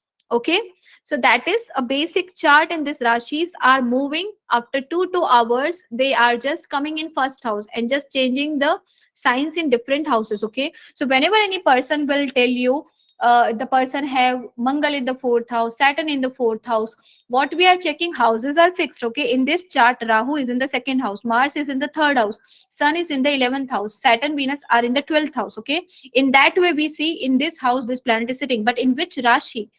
Rashi number is Jupiter, Moon are in Pisces, Rahu is in Aries, Mars is in Taurus. Okay, so these are the signs. So there are two things. One is in which house planet is sitting, another one is in which Rashi the planet is sitting.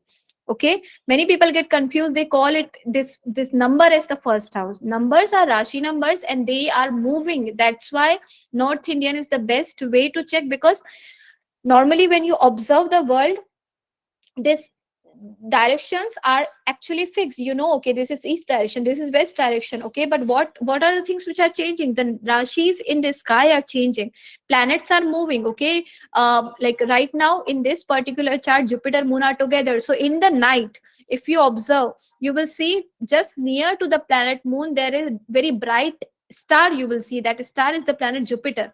Okay, you can see all the planets in the sky, they are in the form of stars only. Okay, but they do not twinkle. Stars twinkle more, whereas planets do not twinkle because they are near to the earth. So right now, if you see today in the night, you see Jupiter Moon conjunction is there. Together Jupiter Moon are there in the eastern side, they are right now. But because of the light, we are not able to, because of the sun light, we are not able to see it. But just in the night, when you see the moon, you will see a star just near to the moon. That star is the planet Jupiter. Okay, you can also see Saturn, Venus, because they are near to it only. Okay, but you can see all of them in the sky. Okay, so because they are moving. Okay, when right now they are not, they are in the eastern horizon right now. Okay, when we say the Mercury is in the south direction right now. Okay, that's why they are in this particular, they are sitting in this particular rashi or in particular houses. Okay, but when we say about the South Indian chart, in South Indian, they fix the rashis. Okay, they fix the rashi numbers and they move the directions, which is not very accurate. When you observe it, directions are fixed and rashis are moving, but in South Indian style, they have fixed the house, they are fixed the rashis, and they are moving the houses. Okay, means they are moving the directions, and they have fixed the constellation, the nakshatras in the sky, but nakshatras are not fixed. Okay, they are moving. So you got it. And why even they have fixed? Because they are seeing it at a very wider level. Because when you go to that particular level, nakshatras are actually stable in the sky. Okay, but astrology is all about our own observation, what you are observing right now. Okay, so in our observation, directions are fixed every day. North is in the north direction only, but we know in the north direction which rashi is coming in that particular direction, that will come in this particular house. Okay, so any confusion on the direction and the rashis and how they change, or reading this horoscope?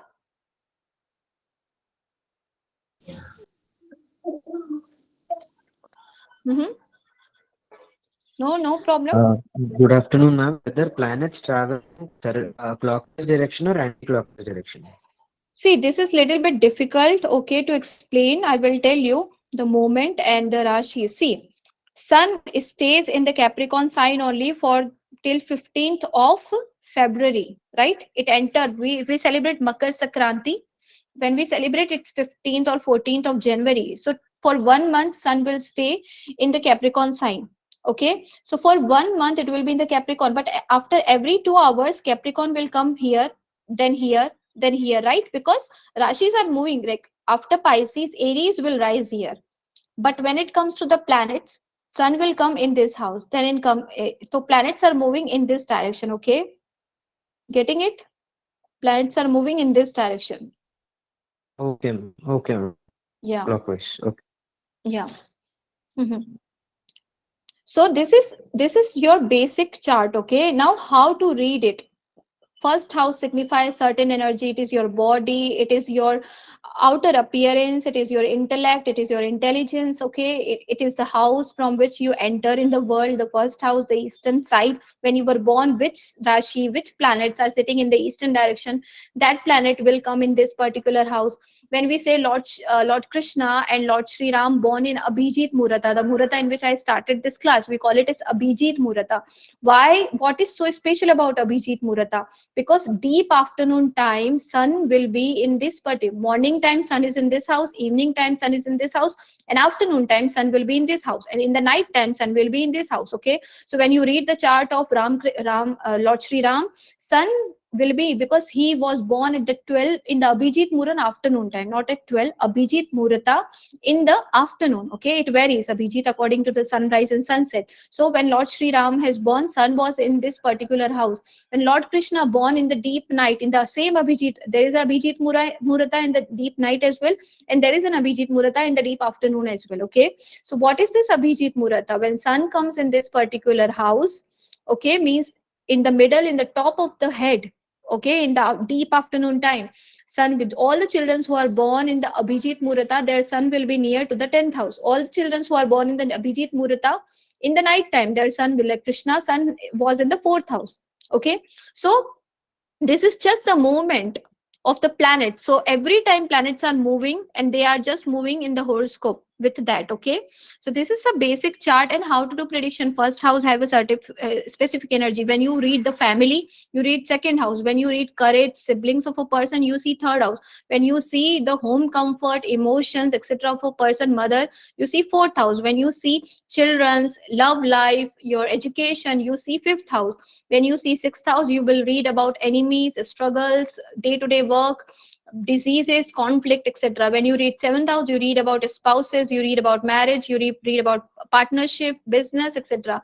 When you read about 8th house, it is occult. All the astrologers have this very prominent house. There must be some connection of this house with this house with this house, or the 12th house, okay, or the lagna lord, 5th lord, etc. I will tell you about the combination of an astrologer as well. But this is the 8th house, okay, which shows occult, mysticism, sudden transformation, sudden loss, sudden gain, sudden up and downs, okay. This is 9th house of bhagya, father, guru, your boss. This is the 10th house of your career, profession, fame, name, success. This is the house of gains, your friends, your reputation, your promotion, etc.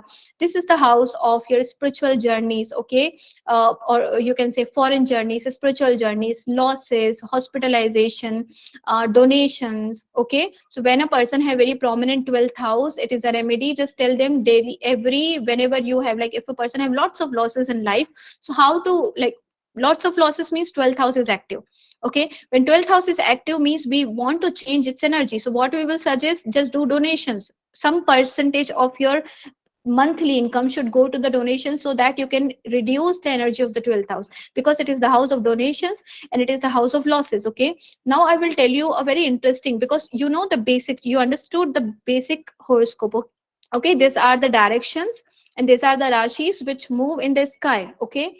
So the main reason why every soul is coming into the world, okay, it's a interesting, you can say, interesting topic of astrology, where the reason why you were born, two planets are responsible for your birth, okay. All other planets can show your karma, but reason why you were born, why you were born, is planet Saturn and planet Rahu, okay. Saturn is your karmas of the past life. There are only two reasons why a soul comes into the world in a material body. One planet, or one thing, which is your karma, physical karma that you have created, okay. And another one is the desire. Rahu is the planet of desire, which gives you some insights and desires comes in you, okay. So that is the planet Rahu. Other planet can show any other energy, okay, your karmic packages, this and that, but the desire planet is Rahu, and the planet of your karma is your Saturn. So only those two planets are responsible for birth in this material world, okay. And which is the common sign that Rahu and Saturn both rules? It is the sign of Aquarius, the 11th sign, the Aquarius sign. See, there are 12, total 12 rashis. People who do not know the basics, there are total 12 rashis, and these 12 rashis are ruled by different planets. Okay, Aries is ruled by Mars, Taurus by Venus, Gemini by Mercury. Okay, like that, every sign is ruled by different planets. But the interesting thing about Scorpio sign, Scorpio is 8th number sign, and Aquarius, which is 11th number sign, is they are ruled by two planets, okay. Scorpio is ruled by Ketu and Mangal together. Mars and Ketu both rules Scorpio, and Aquarius is ruled by Rahu and Saturn together, okay. And Aquarius is also the sign of your desires, okay. Whenever we check whether the desires of a person will be fulfilled in this life or not, how much desire a soul is carrying in this life, we always check the Aquarius sign in the horoscope, okay. And one another thing, the 11th house, the nature of all the signs are connected to the energy of the house, energy of the directions, okay. Every sign is connected to the energy of the houses, or you can say directions. So your 11th house and 11th number Rashi, which is Aquarius, both have the similar energy only, okay. In this chart, Aquarius is falling in this house, Aquarius, and 11th house is always constant for all of us, okay. Houses are constant. So this is the house, because of that the soul is coming in the world, and this is the sign, because of that the soul is coming in the world, material world, not in spiritual world, okay. So this Aquarius sign, so two planets rule this sign, Saturn and Rahu, and these are the planets, because of that we come into the material world. And that is why Parashar Rishi have told the biggest malefic house in a horoscope is the 11th house. Why he have categorized the 11th house as the biggest malefic house? Because to get rid of your desires, it becomes very difficult. Why he have told it as the malefic house is because Parashar Rishi or any Rishi is only focused on your spiritual growth. They are not focused on your material growth. When they say, like this is the most malefic or the most negative house in your horoscope, it is because this is the only house, because of that the soul enters into the material world. Okay, because of your desires, either because of the karma that you have did, or because of the desires that you have created. Okay, because of these two things only you will come into the material world and get a horoscope like this. Okay, so this 11th house is the responsible. Okay, so a person who have many planets in the 11th house means there are many desires of that particular soul, and to get liberated, it is not easy. That's why spirituality is connected to this 12th house, because this is the liberation, mukti, losses. Okay, even defamation comes in 12th house, hospitalization, all pain, suffering, going away from the family, everything comes into the 12th house. All the spiritual people have very active 12th house, because this house is becoming desireless. Okay, and this house is becoming desire, and this is the last house. Okay, we want to come to this particular house to get liberated. Mukti means we have to become like a sannyasi, spiritual person, etc., and becoming desireless. But this is the house, because of that humans comes in, all the material jeev, okay, comes into existence because of the 11th house. Even lord sorry, the Ravana, when he have, you can say, he won the whole Swargaloka, okay, and all the planets are under Ravan only. So when Meghnath was taking birth, the child of Ravan, when he is taking birth, he makes sure like all planets should sit in the 11th house. Okay, so that the gains, when a person have very prominent 11th house, they will win in every endeavor of life. Okay, it's all about the winning. So the only difference between Lord Hanuman's chart and Lord Hanuman's and Meghnath chart is the Saturn. Okay, in Meghnath chart, all planets are in in Lord Hanuman's chart, all planets are in the 11th house except, all planets are in the 11th house. Sorry, in the Meghnath chart, all planets are in the 11th house except Saturn. Okay, Saturn entered in the, it's like when we say Chalit chart. Okay, in the Chalit chart, Saturn entered in the 12th house. So because of this Saturn, which is the karmic planet, you cannot get rid of your karma. Okay, like Saturn is the planet which will make sure you will experience your karma. So only this Saturn entered in the 12th house in the Meghnath chart, and as compared to the Lord Hanuman's chart, all planets were in the 11th house. Okay, so it means nobody can destroy you, nobody can win over you. That is the 11th house, and that is the strongest. That's why Lord Hanuman is still living. Okay, he will always live. He is like, he can never die. So that is the power of 11th house. But for humans, for material things, Lord Hanuman is the avatar of Lord Shiva, so that's not a problem. But 11th house is the main cause, and the planet ruled the Aquarius sign is the national energy of the 11th house. Okay, it is all about gains, desires, etc.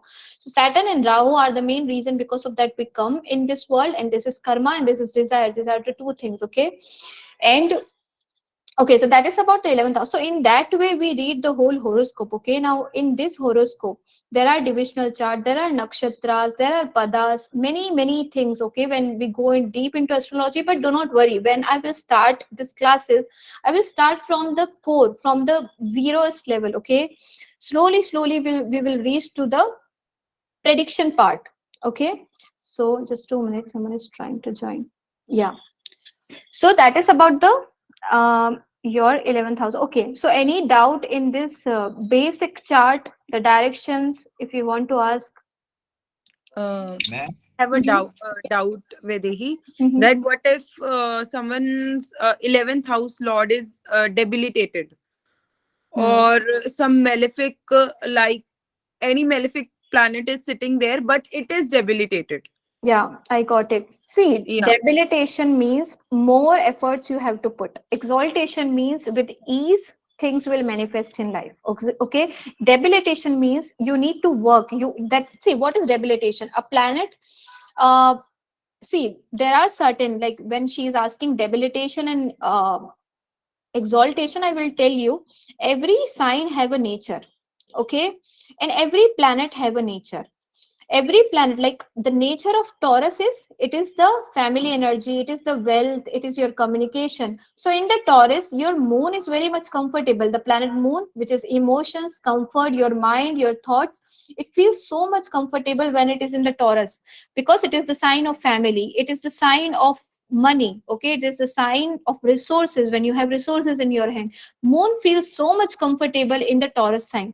Whereas Scorpio, this is the Taurus sign, number 2 is the Taurus sign, moon is exalted in the, exalted means moon is feeling so much comfortable in the energy of the Taurus, whereas moon is debilitated in the Scorpio. Every planet gets debilitated in just opposite sign only. Moon is debilitated in the Scorpio. Why? Scorpio means it is unstable energy, it's transformation, sudden transformation, changes, unstable. Moon, your mind do not feel comfortable when your life have sudden ups and downs, sudden changes, occult, mysticism, negativities, like black hole energy is the energy of Scorpio. Okay, moon never feel comfortable in the Scorpio. It doesn't mean moon is weak in Scorpio or moon is strong in Taurus. No, moon is feeling comfortable in Taurus, moon is feeling uncomfortable in Scorpio. Now moon is strong or weak, that depends on other combinations. Okay, there is a numerical way to check the strength of planets, which is called as Shad Bal, Ashtak Varga Bal. There are many bal that I will tell you in future classes, but moon is the planet, bal is different. Okay, strength of a planet is different, but state of a planet, whether the planet is happy or not happy, etc., that depends on the energy. Okay, so when a planet is in exaltation means the planet is very happy, and it is your own mind which is very happy. So whatever efforts you will put, it will manifest very easily because you will put in a perfect direction. Okay, you will not get confusion when you put the efforts. So it is like with ease, with putting very less efforts, you will get the result. Okay, whereas a planet if debilitated, more efforts are needed because the energy is completely opposite. Planet itself is not feeling happy, okay, comfortable, and that is your nature. Your mind is not comfort. When you are born, the moon is in certain state, the mind is not at a comfortable position. So to do perform any task, you need to put more efforts. So debilitation means more efforts, exaltation means less efforts. Okay, got it? Yeah. Vedai, what is the meaning of debilitation and exaltation in Hindi? Like, what do Uch we and say in Neech. Hindi? Uch and Neech Okay. state. Okay. Yeah.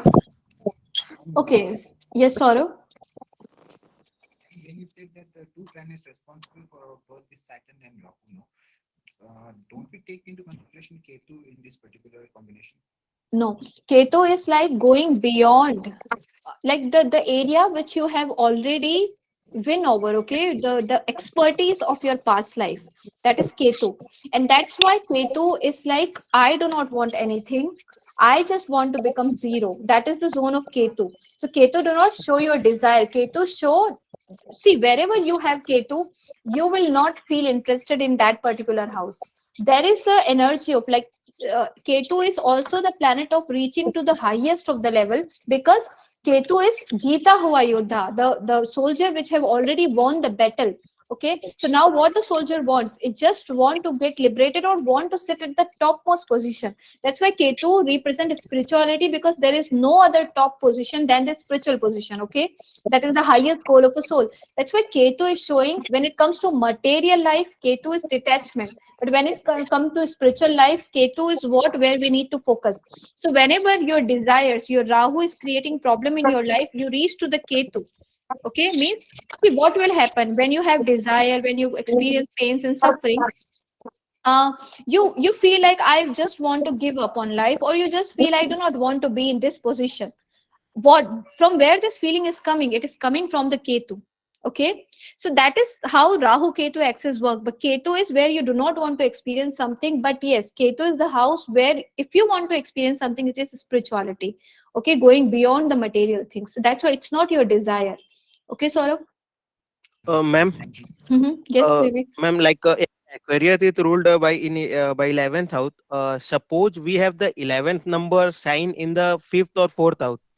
So Aquarius will impact our fourth or fifth house of astrology, our Kundali, or it will also impact our 11th house by whatever whoever sign is there. Like suppose it is Scorpio or anything, it will impact only where the 11 number is written. Only that house will be affected, or also the 11 house will be affected See, by it. I will tell you. See, one thing is Aquarius, one thing is your 11th house. Both are two different things.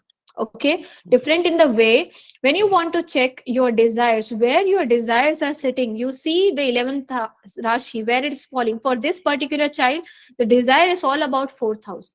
But there is a conflict in the life of this child because child got Ketu here. In the sign of desires, child got Ketu. Prediction will be this person will have confusion. Okay, what they actually want. Ketu will create a confusion. But here, Aquarius, wherever it falls in the horoscope, that is the desire that you have in your life. Like 4th house, mother, properties, and emotions, comforts of the family. That is the desire of the soul. Okay, whereas 11th house will show you which desires will get fulfilled in this life. Okay, whichever planet comes in this house, that planet will give you the desires fulfilled. Whichever sign comes here, the lord of that sign will make sure how the desires will get fulfilled in this life. Okay, there is one thing which is house shows. See, mainly whenever we are doing predictions, we see three things. One is house, one is the lord of the, like here you see the number 6 is written. Number 6 is the Rashi number. Okay, who is the lord of Virgo? Mercury itself. Okay, Mercury rules Virgo. So one is house lord, one is house, and one is Karaka. Okay, just like Rashi is ruled by a specific planet, houses are also ruled by a specific planet. Okay, very less people know this. This is called as Karaka, significator. Okay, so which house is ruled by which planet, or you can say a similar energy of a planet with a particular house, where a planet feels so much comfortable, that becomes Karaka of that house. Okay, so for 11th house, the Karaka is Jupiter. Okay, Jupiter is the karaka of second house, 11th house, fifth house, ninth house, 10th house. So many houses are uh, ruled by the planet Jupiter. Whereas Rashi, you all know Pisces is ruled by Jupiter, Aries is ruled by Mangal, Venus, Gemini is ruled by Mercury, just like that. So three things are important to read any house. One thing is the house. What is the condition of the house? If your debilitated planet sits in a house, it makes the house weak. Okay, one thing is if Ashtak Varga score of a house is weak, then also Ashtak Varga is a mathematical way through which we understand the strength of a planet. That also we will learn in the class. Okay, so Ashtak Varga will tell you about the strength of a house. Then there is a lord of the sign. Okay, one thing is the strength of, there is a Shadbal method as well. Shadbal also tell you the strength of a house. Okay, so one thing is what is the strength of this particular house. It is impacted by the planet coming here. Okay, by the scores which will other planets will give to this house. So that is the strength of a house. Then there is a lord of the house. How the lord of the house, like here 10th Rashi is written. 10th is the Capricorn sign. Capricorn is ruled by Saturn. What is the condition of Saturn? Saturn is an own sign. Somewhere Saturn is good. In the malefic, it is a malefic house. I will tell you what is the nature of houses. Some houses are good, some houses are bad. Okay, it's a malefic house. Saturn in malefic house is good because Saturn itself is a malefic. Okay, second thing is what is the condition of the lord of the house. Then third thing is what is the condition of the Karaka of the house. Karaka means the ruler of the house. So for 11th house, the ruler is Jupiter. Okay, so Jupiter condition will tell. Jupiter is in own sign forming, there's a in own sign in Kendra, Jupiter will form Hansi Yoga. So Jupiter is in a good condition. Okay, also forming Gajkesari Yoga. So Karka is also good. So we can say gains are good for this particular chart. Okay, and in this chart we started our class, so it's a very good time. Okay, so this comes under the Prashna technique. Okay, like if I want to predict what will be the future of all of your astrology that you will learn, or what will be the future of my own astrology that I have started this class, that comes under the Prashna. When you do not have the birth chart and you just want to read according to the universal energy. See, right, whenever a person is doing prediction, that person, the whole universe is talking to you. Okay, the whole universe is giving you some signs, and through which you will understand what is going on. So mind readers or Prashna readers or people who see Nimit means when someone have asked you something, what are under your visualization. Okay, what you are seeing, how you are feeling, that is called as Nimit. We say, okay, Billy ne rasta kaat liya, that is not a good omen. So what is this? You are observing the nature. Okay, so when you observe the nature will talk to you. It will give you the answers, because it's all about energy. The whole world is like energy. You just need to understand the energy and you will give the answers. Okay, even without a horoscope, when you just understand the Nimit. In this course I will also tell you about the Nimit. It comes under the Prashna technique. Okay, through your breath as well you can tell whether the answer will be yes or no. Okay, so there are techniques that is called as Prashna technique. So that comes under Prashna Jyotish. So the chart will always give you some answers. So this 11th house will tell you the gains. Okay, so there are three things that you have to check for a horoscope. So Aquarius sign and 11th house. The difference is Aquarius is your desires, where they are going, and 11th house is what you will get at the end of the day in your life. Got it? Okay, yeah, okay. Thank you, ma'am. Yeah. Will you teach a Prashna technique also in this course? Yeah, see, now I will tell you about the, see, this is basic, is a simple thing like you, is just to tell you. In basic only, I have told you about the planets, this and that. We will also read about nakshatra and many other basic things as well, okay? But right now, I will tell you about the course content and detail about every topic that we are going to cover, okay? Just Namaste. 2 Yeah, minutes. it's very Yes. interesting. Hello, Huh. Hello, ma'am. Yes. Yes, yes, yes. hello. Yes. Who is this? वैदे Anjana. Anjana, Huh. Yes, वैदे Anjana. आप 2 time कर रहे हो ना, ये class के 2 time है, तो आप ऐसा क्यों नहीं करते हो, एक टाइम हिंदी का कर लीजिए। Actually, Hindi foreign, classes. yeah, Hindi classes, yeah, we can see, but let me check because there are foreign students, okay? And for them, we need the this kind of time zone, okay? There are certain countries in which only they can attend in the morning time, okay? And there are certain countries in which they can only attend in the evening time, okay? But if possible, okay, if it is possible, like if I have seen like there are countries in which I do not have to take the evening classes, then I will make it Hindi, okay? If all Indians are there in the evening class, then I will make it Hindi. Okay. Okay ma'am, मेरे को Yellow. Actually थोड़ा English में ही problem हो रही थी बस, और कुछ Hmm. नहीं है, मेरे को हिंदी में थोड़ा मुझे चाहिए था। मुझे कुछ पूछना है, हाँ छोटी सी जी. चीज। Yes. Yes. Please speak. मुझे ये बताइए आप वैदी जी, ऐसा क्यों होता है कि दो एस्ट्रोलॉजर्स की जो रीडिंग है या प्रिडिक्शन है कॉन्ट्राडिक्टरी हो जाती है, ऐसा दो क्यों होता है? दो डॉक्टर्स की भी तो प्रिस्क्रिप्शंस अलग अलग होते हैं और दो डॉक्टर्स का भी तो किसी का ट्रीटमेंट करने का तरीका अलग होता है या उनकी बीमारी को समझने का तरीका अलग होता है. Right? It depends on the knowledge that the astrologer have got. उसी स्तर पे that astrologer will give you the prediction. Okay, the better one will predict you the right thing. And even a person is scientist or in any work, there is one who is perfect in it, and there is one person who is not perfect. The perfect one will tell you the exact things. Okay, but it's not because astrology is contradictory. It is because of the humans. What is the level of their knowledge? Okay, yeah, good, thank you. Yeah. Ma'am, Whether I have a Krishna, question. Yeah, just yes, Nipun, you can ask. Yeah. Then Tanu, yes. Prashna Kundli will also be covered in this course. I will tell you about the course content. Prashna will be covered in detail. Okay. Yes, Okay, thank Tanu. you. Whether when Jupiter transits from our 8th house, does it bring our interest into occult or not? Yes. Because see, whenever Because eighth house, yes, Jupiter is the lord of the fifth and 8th house and is sitting in 4th house. So when it is transiting from 8th house, does it bring interest into occult, spiritualism, yes. mysticism? See, our eighth house is the house of occult knowledge. Okay, astrological learning, and whenever eighth house activates, see, when transit means activation of houses. I will tell you what is Activation of transit. houses. Just 2 minutes.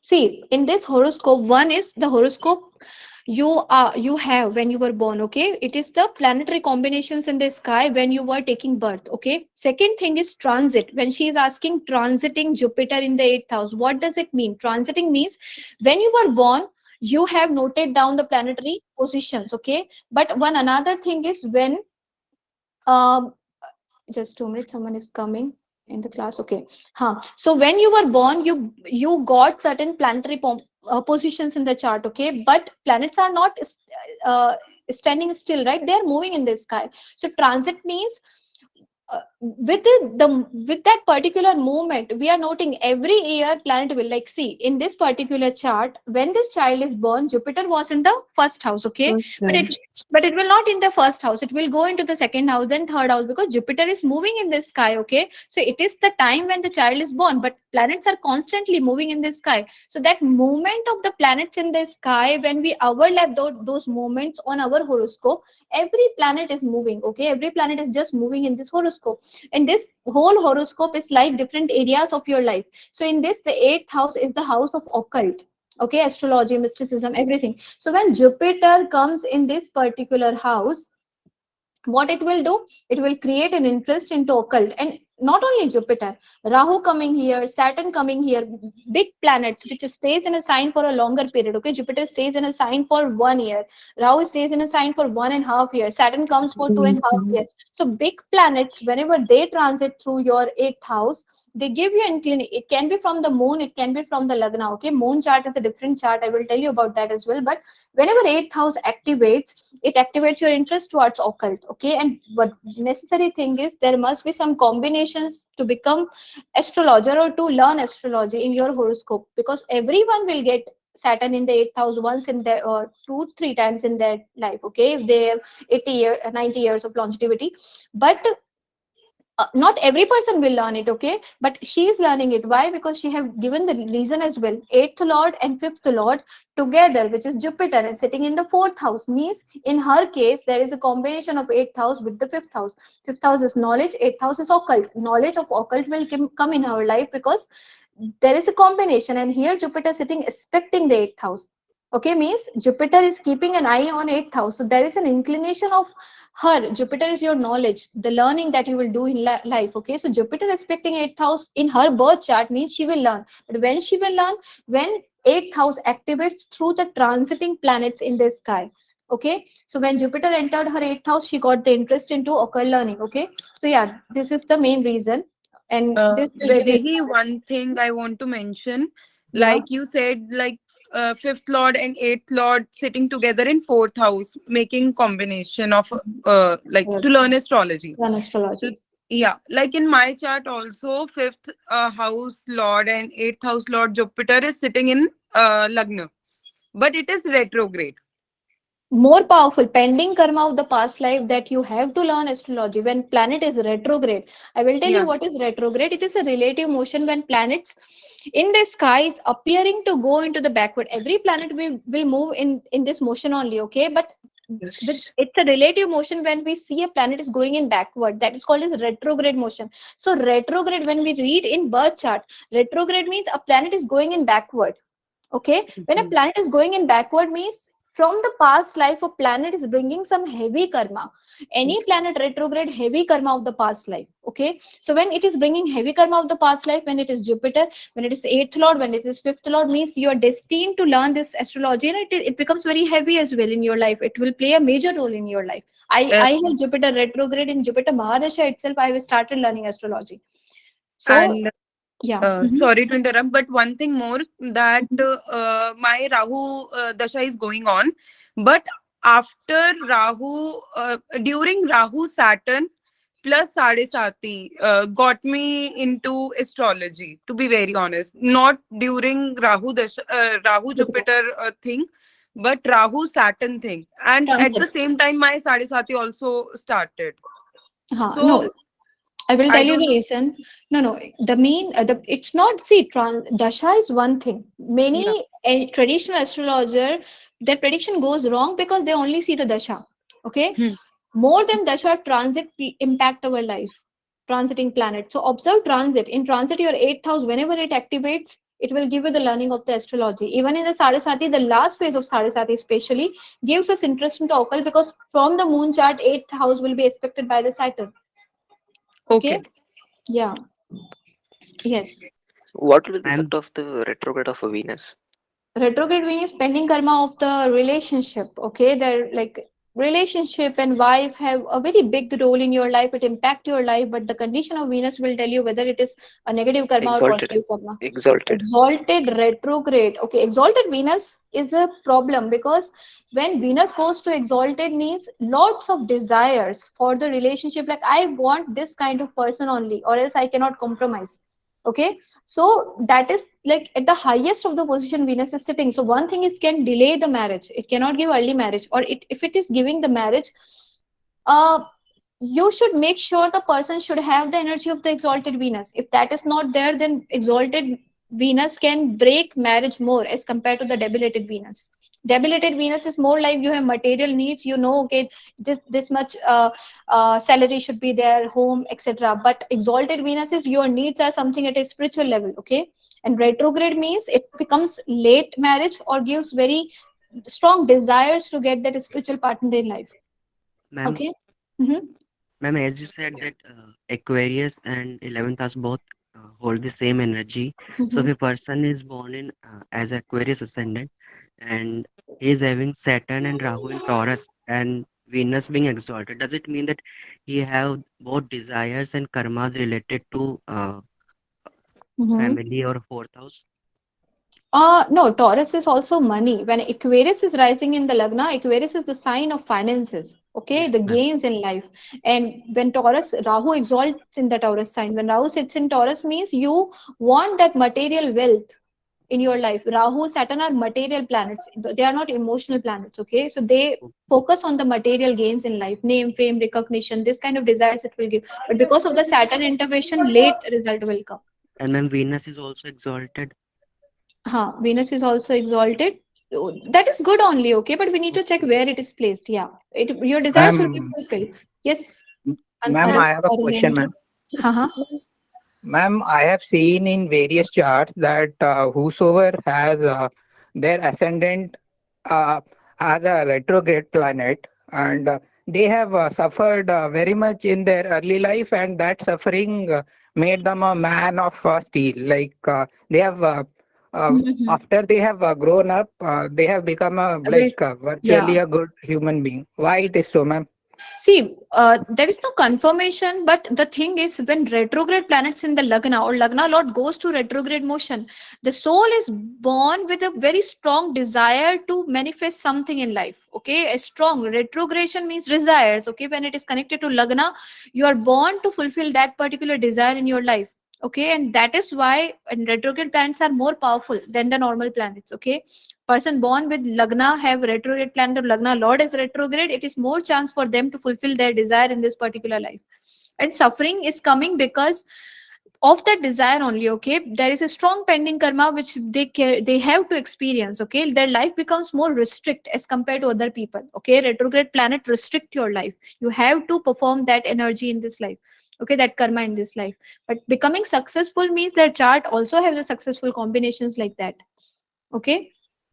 Ma'am, What if Kirti. Yes, Lagna ma'am. Lord is in 12th Kirti. house? Does Hello, it ma'am. shows Yeah, losses? Madhav, I will tell you. Yes, yes. Lagna Lord in 12th house can be spirituality, losses, going to foreign lands, many things. The whole horoscope you need to check. Yes, Kirti.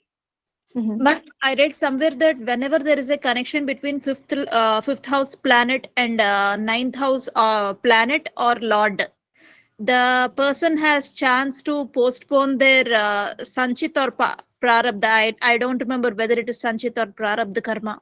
Is it true? No, postpone. No, fifth and ninth house connection makes a chart very strong. Okay, means they did very good karmas in the past life. Okay, both are bhagya house is connected to your fifth house is more about your purva punya. Okay, purva punya bhagya are connected to each other. Life will be more easy. Okay, but fifth house is also mantra jap. Okay, mantra siddhi. So if one fifth house and ninth house is making a connection and some other combinations are there, they can do the mantra siddhi, and mantra siddhi can help you to get rid of your karmas or just change them. Okay, it's all about siddhi in the mantra. Getting it, Kirti? Ma'am, I have a question, ma'am, regarding this. One Can minute, I just ask? 1 minute. Yeah. 1 minute. Yes. Haha. Ma'am, Yes, Kirti. I'm still not done. 1 minute. My fifth house occupant is Rahu. That has the nakshatra of the ninth house occupant. Means Rahu is in the nakshatra of ninth No, no, pe no, no. hai. Does it Yeah, mean the same? Mm-hmm. No, nakshatra connection is very, very a small impact. Okay, mainly the lord of the houses plays a major role. Nakshatra is at a very sukshma level. The things are working. Okay, it can give you interest into mantra chanting, mantra siddhi. Okay, or finding a guru in life, getting towards the knowledge. This inclination is coming. Okay, but when you see exchange of planets, so lord of this house, then it is forming a strong connection. Okay. Ma'am, Ma'am, one even more doubt, in ma'am. a One more doubt. different chart. Yeah, Ma'am, just I have a doubt. yes. Yes, Manjari. Ma'am जैसे आपने बताया केतु के लिए कि जहाँ पे भी वो प्लेस्ड होता है वहां से डीअटैच कर देता है।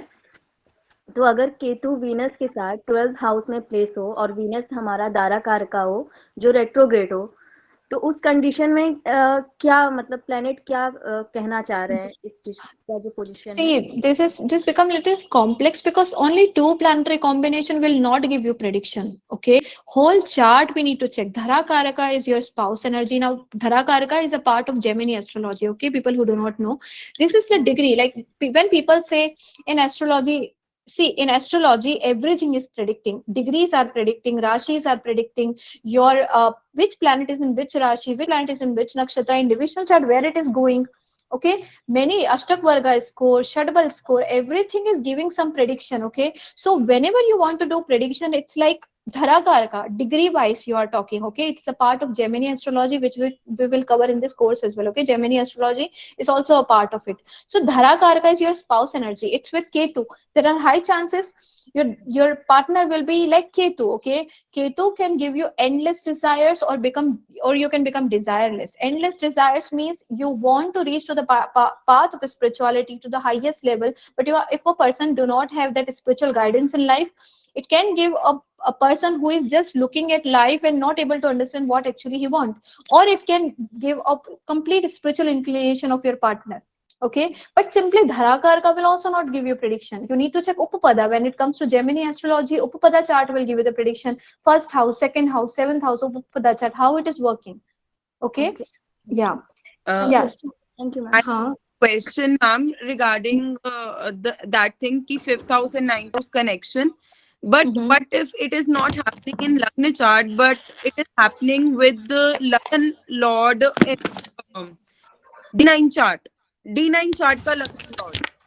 D9 chart will show after the marriage or later in life, or your partner will have that inclination. Okay. Yeah. And yes, Prerna, I will ask one by one. Okay. Yes, Prerna, what is your question? No, Vedhi, I just raised hand before. Okay. I Okay. have no question. Yeah. Kirti. Ma'am, yes. Actually, I'm a Reiki healer. In Reiki, what they say is whenever you give healing to someone, you must have to accept something as an energy exchange. Otherwise, you will build some karmic connection with that person. How true is Yeah. that? Actually, I No, have my that is. Saturn in my, one second, ma'am. I have Saturn in my sixth house. So what I believe is that as it is a karma planet, my karma is to deal with karmas of other people. So according to that, I feel that maybe I can give them for free because it is my karma. But in Reiki, they say that you have to take exchange. What is your opinion on this? Thank you. Yeah, always see in any work that you're doing, okay, there must be an exchange, because simply you are helping, you are creating good karmas for yourself that you have to experience. And on a spiritual path, like an Reiki healer or spirituality, they just want you to become karmaless. Devtas, all the devtas are experiencing their good karmas. That's why they are in material world. Okay, so that is like you have created certain karma. When you do the exchange, that karma exchange will dissolve in that energy. Okay, so exchange cannot be in the form of money only. Okay, it can be in the form of help, it can be on the form of like, okay, just give me a glass of water. That is your exchange. That is up to you what kind of exchange you want from that particular person. Okay, so it's your choice. But other thing is Saturn in the sixth house shows like you want to help other people. That is your prarabdha. Second, Saturn in the sixth house. Now another thing is, when it comes to exchange, it is not in the field of occult. Every time when you are dealing in your office with your clients, with your students, with any person in the world, you are doing some exchange with the person. When you are helping someone, you are giving some good karma, you are doing some good karma, and you will get the result of those karma in your life. So simply when it comes to occult astrology, when you are helping a other person through Reiki, through astrology, through any medium, you are actually giving your energy and exchanging some karmas, a kind of, you're talking to a person, then also there is some karma exchange with that person. Okay, so that you can dissolve that karma, you take some exchange, so it will not impact you. And another thing is, if you are in occult, if you are in the work of eighth house, it's very important to become spiritual. Eighth house is also the most spiritual house. Okay, so when you read many horoscope, when you read the karmas of the people or heal them in any way through Reiki, etc., you will be impacted by their emotions, their karma. Simply when you are talking to your friend and one friend is at a very low level, and when you try to motivate them, it takes lots of energy, right? And they just, you feel like someone is sucking your energies. If person is at very low level, and to help him to come out of that pain and suffering, you have to give many energies, so it impact your nature as well. Okay, it impact your energy level as well. Okay, just like that, when you're reading a horoscope, when you read the karma of a person or do reiki, you are actually working on the karma of the other soul. It will impact you in some way, and that is why for an astrologer, for any person who is an occult, they should practice like worshipping god, religious activity, clean yourself, energy cleansing in a spiritual way should be done. That's why an astrologer, whenever in ancient time an astrologer do any prediction in the morning time, they go and worship Surya. Okay, they do Gayatri Jap, they worship any deity. Okay, they chant through this and that. Through that, they are energizing and making their aura strong. When your aura gets strong, your karmas, like somewhere, you have like control how much impact the other person can make on you. Okay, when your soul is strong, when your aura is strong, it's become very difficult for other person to impact you. But when your aura is weak, and then you start helping other people, it impact you as well, because there is always exchange of energy between souls. Okay. Thank you so much, ma'am. Yeah, Madhavi. Hello ma'am. Yes, hi. हाय, मैं ये जानना चाहती थी ma'am, जैसे कि आपने partner के regarding बोला था कि एक पार्टनर फिक्स होता है, बट मैम कुछ लोग कहते हैं कुछ कोई कार्मिक पार्टनर होता है, कोई आपका सोल पार्टनर होता है, कोई ट्विन फ्लेम होता है, तो मैम ये सब क्या होता है? See, these things I do not believe twin flame this and that.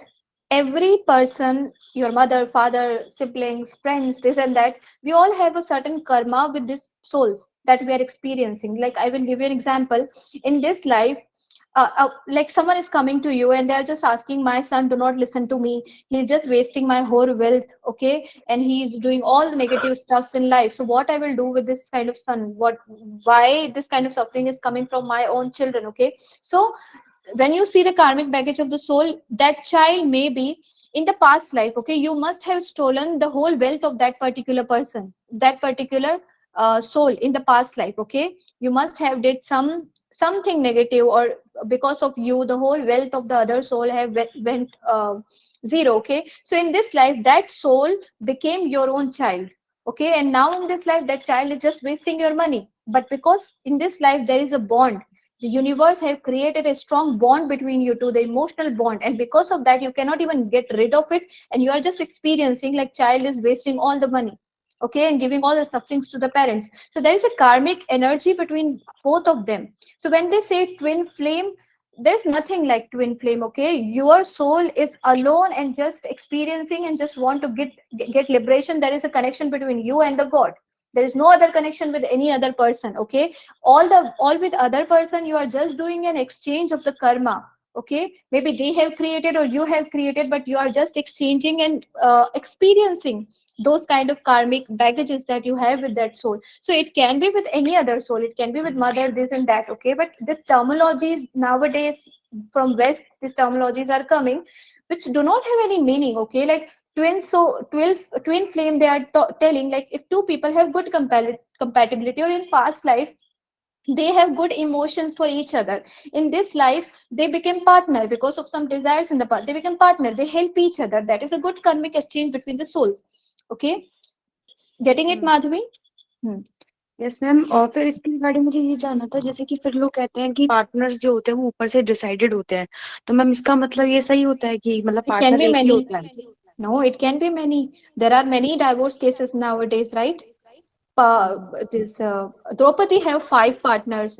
Okay, and there are many other people. Okay, who have many partners. So it is like there is no, like God have not given a specific soul to us. Okay, it's all about what is the longevity of a karmic package between two souls. When that connect karma ends, you come out of that relationship.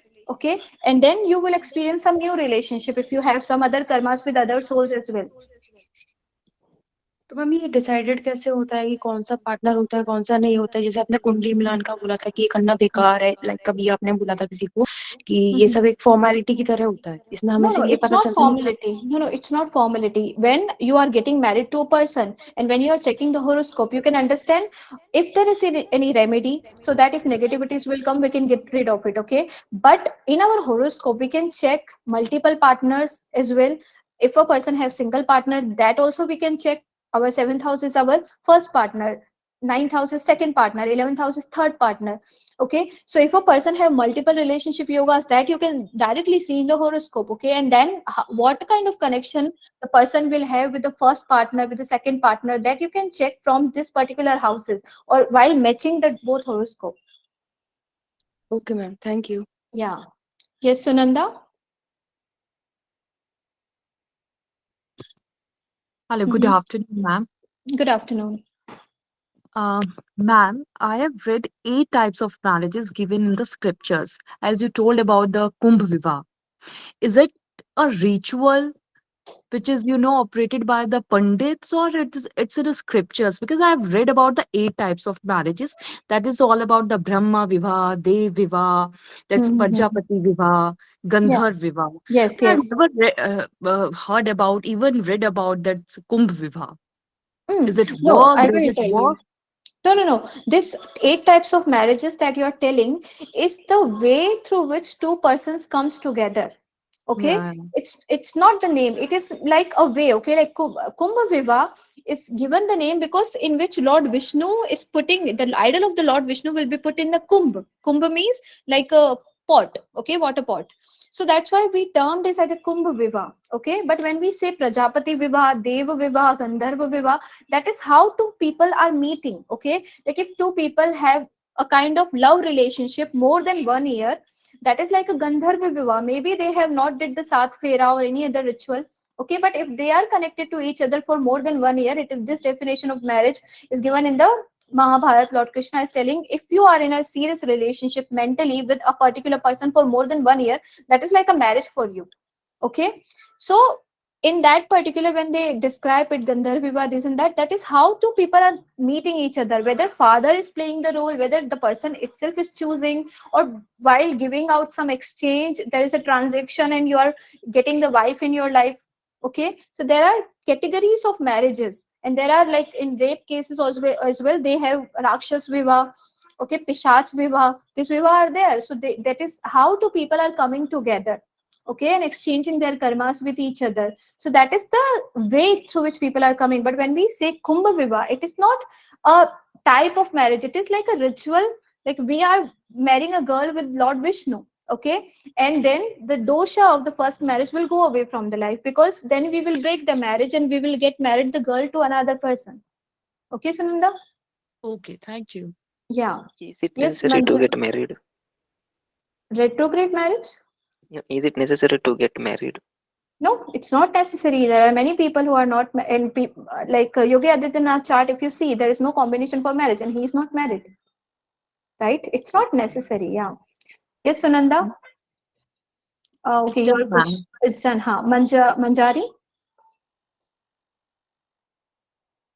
No question? Saurabh? Yes, I would like to ask about this winner situation we discussed earlier in this video. Ma'am, what happens if Venus is both debilitated, I mean retrograde as well as combust? What precedence do we have to give to? No, it is like if Venus is retrograde and combust both, it creates lots of suffering in the marriage. Okay, lots of like combust means ego clashes will be there in the marriage because Sun is combusting. Ego will play a major role. It's like emotions are burning, and then retrograde. You have to experience those karmas which will frustrate you to the core. Okay, so Venus should be good for the marriage, but seventh house also have a role. Navmansha also have a role. Complete picture can be seen from, because maybe in the Navmansha the condition of Venus is improving. Okay, so maybe initially the person will have problem in getting married, or initial days of marriage are not good. After a certain time things will improve. Okay, but yeah, it is not a good condition for the Venus. Okay, ma'am, understood, ma'am. Thank you. Yeah. Yes, Leela, you want to ask Yes, something? ma'am. Yes, ma'am. Means some Mhm. ascendants have benefic, malefic, yogkaric planets, no, ma'am.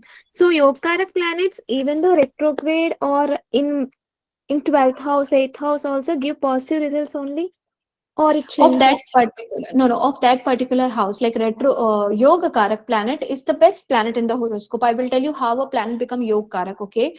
But it is a good planet, and when that planet goes to the 6, 8, 12 house, one thing is the yoga karak energy is reducing, okay? Like it will not able to help at that particular level. Second thing is, in whichever house the yoga karak planet is going, that house will definitely help you in life. That house, the energy of that house will be improved. Okay, like yokara going in the 6th house, because you will do lots of self service to the people in the society. Okay, your name, fame, recognition will increase. Okay, so malefic house means, or you can say, through after experiencing some malefic results, yog karaka will start giving you positive result. Okay, but best position for yog karaka in good houses. When it goes to the negative houses means some negativity is also coming in that energy. Okay. Okay, ma'am. Thank you. Yeah, what's Raj? Can I? I will ask you, Pratik. What's Raj? Do you want to ask something? Yes, I have a question. Mm-hmm. Uh, so nowadays, like a lot of people I see are getting interested and starting to learn and increase their at least their basic knowledge about astrology. So that Mm-hmm. brings a question to my mind that how, as a learner or a practitioner, we should not use this knowledge. Like, what are the things we should not see or try to find out, or something like that? How we should basically not use this knowledge. See, when Parashar have writing this astrology, he have mentioned do not do negative predictions through astrology. You can see negativities, but the way how you are communicating, astrologer should be a empathetic person as well. Okay, like even if you see something negative in future, you can give them remedies. You can just tell them just be careful, or you can just advise, like if you see 8th house is going to active, means the energy will go down. Okay, the vitamin deficiency will be there. Why? Because 8th house will give you depression, anxiety, lots of stress, thoughts, etc. So you can advise the other person, like in this period, be positive, go and do this thing, wake up early, do these activities. Okay, so even negative predictions you should give, but with the help of remedies, so that the person will not go into negative zone. Okay, because normally human consciousness is like that, they see the negativities more as compared to the positivities. Okay, so mentally people are weak. So when you are doing astrology, make sure you will not do the negative predictions to other people. Astrology should be a tool to motivate other souls, motivate, it should be a helping and guiding tool for other people. Okay, and mainly astrology is more about like psychological counseling of people. Okay, you should be a good empathetic person, and you should talk in a way like person will feel motivated. And also from the horoscope, see the positivity, see the strength of a person, and guide that person, like you should walk on this path, it is the best path for you. Okay, it can be a tool for a guidance. Okay, it create, like when a child is confused about which course I should take. Okay, through astrology you can directly tell this is your subject and go do this work. Okay, it will always give you the growth. Okay, so that the person do not have to experience many careers. Like even in this Chanakya Niti, he have told there are certain things which are already fixed for a person. Okay, and these things person should not bother about. Okay, in which he have also told what is your karma of this life, what which work you will do. And nowadays most of the children are just wasting their time to understand which is their career path. So astrology is this tool which will help you to tell you which is your career path. Okay, so it should be a tool to help and guide other soul. Okay, but you should always avoid negative predictions, because many astrologer will tell you, okay, I have seen like this misfortune will come in this particular year, and like before coming that period, person are in the tense state. Okay, they are like constantly thinking about that particular negativity which will happen in future. Okay, maybe it will not happen, maybe the prediction is not correct, but simply you are hurting the psychology of the person, right? So that we should not do through astrology. Okay. Yeah, thank you. Yes, Manjari, you want to ask something? Yes ma'am. Hmm.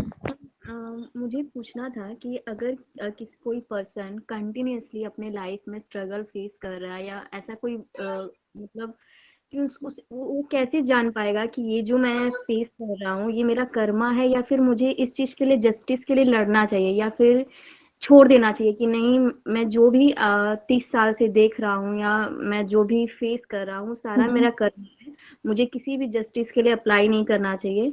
ये कैसे मैं पता, मतलब वो person पता कर पाएगा?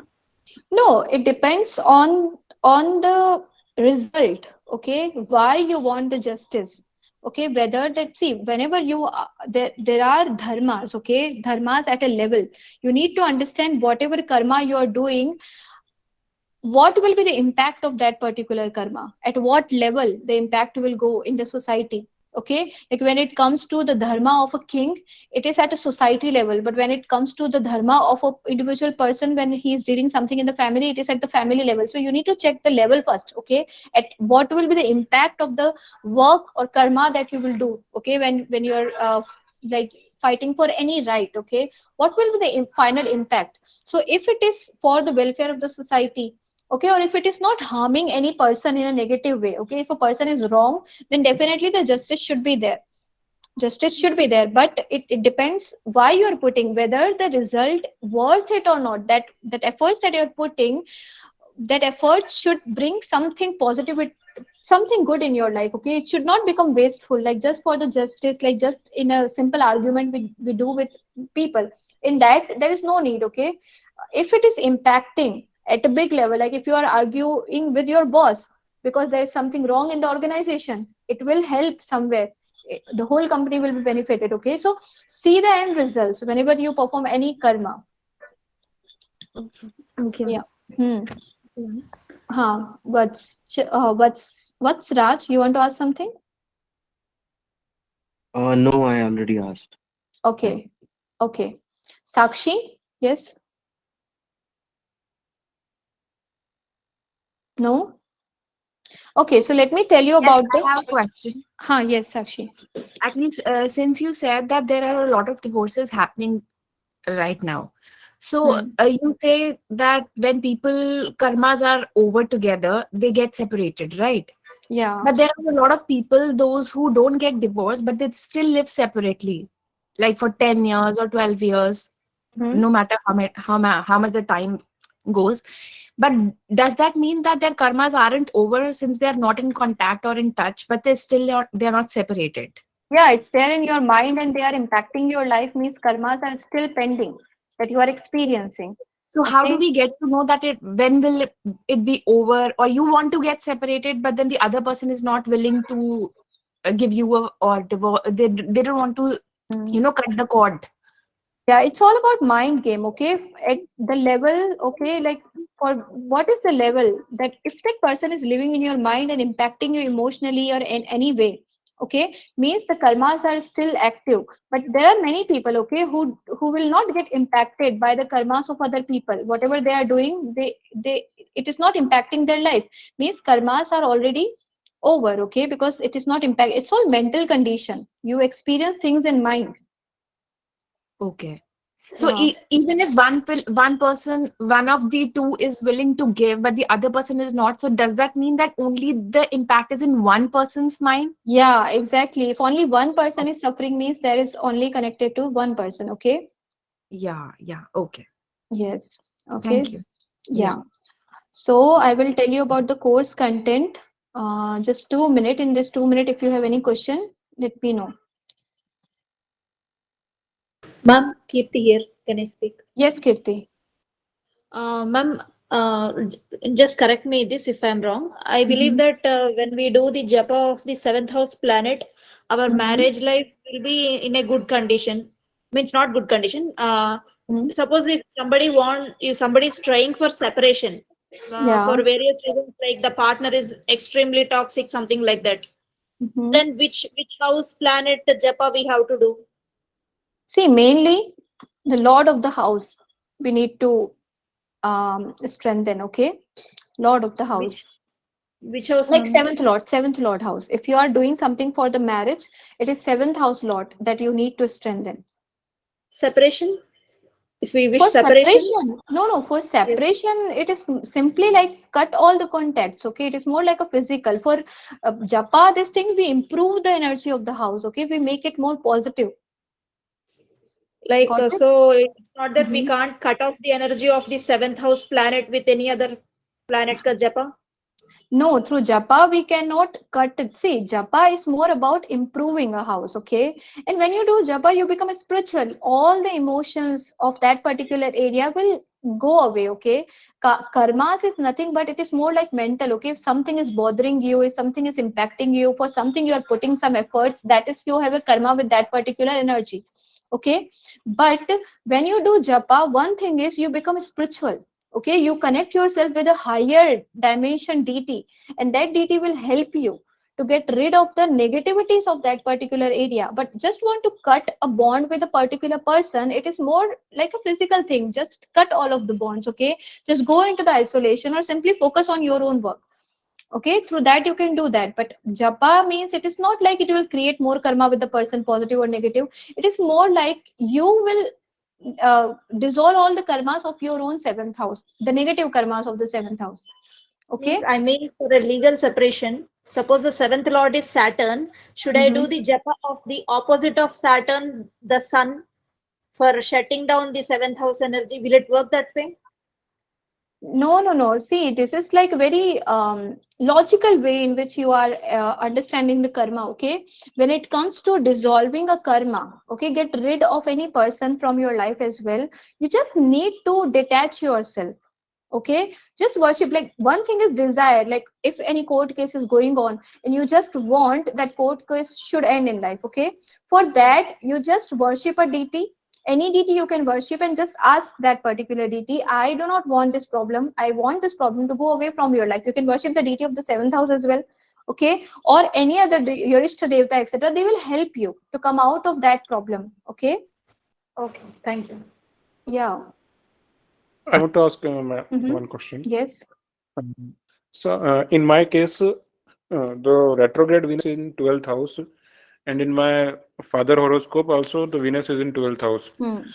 And I have seen that in my sister horoscope, the Rahu is also in the 9th house, and in my horoscope also Rahu is in the 9th house.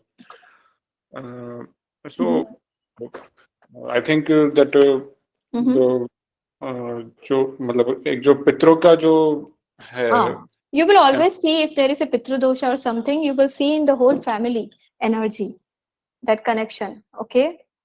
So what is the मतलब क्या अपन कर सकते हैं मतलब क्या Pitru remedy Tarpan, Pitru Tarpan. Lord Sri Ram have did Pitru Tarpan at every like spiritual place. Okay, at every water body which is very spiritual, Lord Sri Ram have did the Pitru Tarpan. Pitru Tarpan is the only way through which you get rid of the ancestor baggages. Okay, so Pitru Tarpan is a ritual in which you give a good, like you perform a specific ritual and you give good karmas to your ancestors so that they can get away from those pitru lokas, okay? Or if you have not did anything for your forefathers in the past life, you get the pitru dosha in your chart. So in this life, do pitru tarpan, okay, at various spiritual places.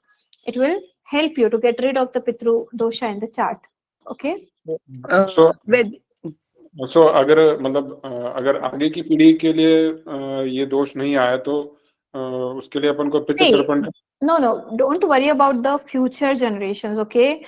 Every soul have only potential to do something for themselves and for the future generations. See, one thing is the child who will take birth in your family may be connected to some other family in the past life. In that particular family, maybe the child have not did the rituals for the forefather. So in this life, that child, even if you have did all the pitru tarpan in this life for your own self, for your family, okay, maybe your lineage pitrus will get satisfied, okay, but the child will take birth in your family, maybe the family of that particular child in the past life will be some other family, some other pitrus are connected to him. So pitrus are not only connected to your family. Any child who is taking birth, okay, that child maybe have taken birth in some other family and there are some pitrus in that particular family as well, and he have not given that pitru tarpan, have not done pitru tarpan, or have not taken care of the families, elderly people, okay? So that child will born with the pitru dosha. It is possible your child will not born with pitru dosha, even if you do not do any remedies for the pitru tarpan. It is possible your child will born free of any problems, okay? Okay so अगर आप यज्ञ वगैरह करते हैं तो मतलब और उससे जरूरी नहीं कि वो फ्यूचर जनरेशन जो है वो पितृदोष से मुक्ति Exactly. Wo, there is a chances that that child may have some other Pitrus connection in their life, okay? Or there are chances there is no Pitru connections, and when your ancestors will be satisfied, they will bless your child, okay? Okay. Yeah. I ma'am have अगर a pitradosh question. Girl की Uh, hello Just 2 minutes. Yes, one by one. Yes, Madhuri. Ma'am Mhm. Pitradosh girl की कुंडली में होता है क्या वैसे generally Yes. जैसे कि मेरे It 9th yes. हाउस में गुरु सूर्य एंड केतु है सूर्य एंड केतु मिलके एक Mhm. पितृदोष बना रहे हैं तो It is there for girls as well, okay? Because girl is also part of the family, okay? In ma'am the voice cut रही है in-laws आपकी house. Now it's coming. हाँ Hmm. No, girls can also have Pitru doshas, okay? But see, when a person is doing Pitru Tarpan, there is a role of wife as well, okay? So in your past life, you must be a wife of someone. So that family, if you have like, there are certain houses where even girls do not allow, okay? Like I do not want, they do not teach their children as well. They do not do Pitru Tarpan. So you will see in part of the girls also Pitru dosha will come, okay? Both are connected to this, yes, and both can do the Pitru Tarpan, boys and तो girls. Ma'am girl girl कभी पितृ तर्पण करती है Yes, and if you go to Gayaji, the most spiritual place, there even girls are doing the Pitul Tarpan. Okay? uh, Vaidehi, I have a question. Yes, Ritika. या तो जैसे कीर्ति ma'am ने mention किया था, if someone is having like ऐसा combination in our chart की we will attract toxic person in our life like after marriage as a husband और a wife. So if we already knew, so can that be changed with lot and by doing as many remedies as you can, so that that can no, because nobody wants to like suffer in their life. See, And if it is simply, no, simply becoming spiritual and daily make your worship your Ishtadev or any deity with which you feel connection. Okay, daily worshiping them will help you. Most of the karma you can get rid of. Okay, simply okay, becoming spiritual and surrendering yourself to the natural forces or God or universe. Okay, so okay, I will. Yes, please. because I actually I have that combination in my chart. I feel that I have, because many a times I have experienced this, not in a like relationship, but I always attract like toxic people, if Yeah, I I got it. can say. Yeah. Is audio audible to all of No. No echo हो रहा आवाज breaking, right? Mhm. Hello, Rahul, can you hear it properly? Yes yes but echo हो रहा है आपका आवाज Okay, Ma'am, just please two give a minutes, huh? brief briefing of Just the two course, minutes. ma'am. Just 2 minutes. Let me check the connection, huh? Just 2 minutes.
Okay, just a minute. Hello. Yeah, now you can hear me properly. Ma'am, I want to say Yes, something. Deepika. Ma'am, please Uh-huh. give us the course briefing. Huh. Now let me start that and just 2 minutes. Let me open Okay, this ma'am. slide. A, Is my voice repeating? नहीं अभी ठीक है. Okay. Okay. Yeah. So in our course, okay, what are the topics that I am going to cover? Let me tell you one by one in details. Just 2 minutes. एक question था ये. Okay. So we will cover it, okay, हाँ. after this course description, okay, because that is more important, right now. Yeah. So, and you can ask me questions on Instagram as well. Okay. So classes, first thing is introduction to astrology. Okay, introduction to astrology. In our first class, I will tell you about how same thing, okay, like karma, destiny, in more detail, okay, how they impact our life, types of karma, okay, that astrologer should know in his life about free will, karmic baggages, prarabdha, this and that. Okay, so first thing that we are going to cover is about introduction of astrology. Okay, second thing is when you practice astrology professionally, okay, what are the things that you should keep in mind that Parashar Rishi have told us, okay, what is the approach of doing the prediction in a right way. Okay, so second topic, it's not second class, but it's like second topic that we are going to cover, okay, about how to become a professional astrologer in a right way, okay, so that we will not do any kind of wrong thing, okay, in the path, in the journey of astrology. Then in the third topic, we will about detail analysis about the basic things, okay, the chart, rashis, nakshatras, okay, signs, planets, simply basic nature of all of them. Okay, they will go into the detail after that, like nature of the sign, every sign, like when simply you just know this is the lagna rising for a person. If you have no idea about the planets, no idea about any other thing, simply when you see the signs in different houses, you should know how to do prediction while checking those houses. Okay, because every sign in a house will tell you something. Okay, like wherever Virgo sign is falling in your horoscope, you have some rogue rin shatru connected to that particular house. It can be in the 4th house, 11th house. So simply while checking the signs, when you understand every point about every sign, like uh, Virgo is not only rogue rin shatru, Virgo have many things. Okay, so there are 10 to 12 points that I will tell you about every sign. Okay, so when you see a sign in particular house, you should know how to do prediction about that particular house simply by checking the sign in that particular house.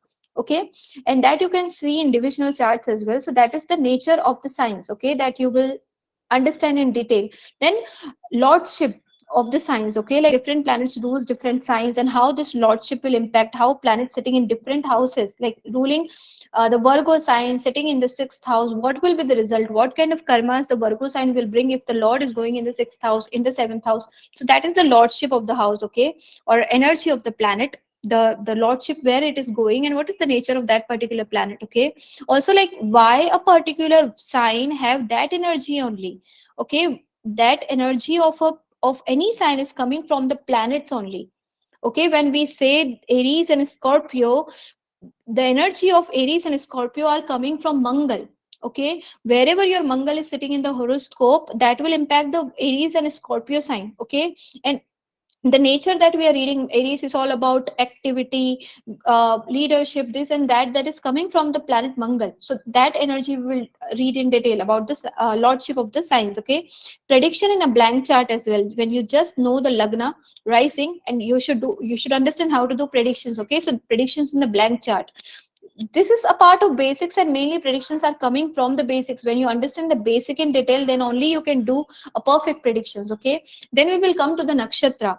In nakshatra, we will understand first of all the nature of a nakshatra. Okay, just like humans have nature, all nakshatras have a nature. Okay, so those nature of nakshatras we will learn in detail, and how different nakshatras in different houses impact your nature, different planets and different nakshatra will impact the energy of that particular planet. Then nakshatra devatas are there. Okay, every nakshatra is ruled by a deity. So to solve any problem of any particular nakshatra, you should understand first of all the deity, and then we have mantras of that particular deities, etc. So that we will learn in the nakshatra devtas.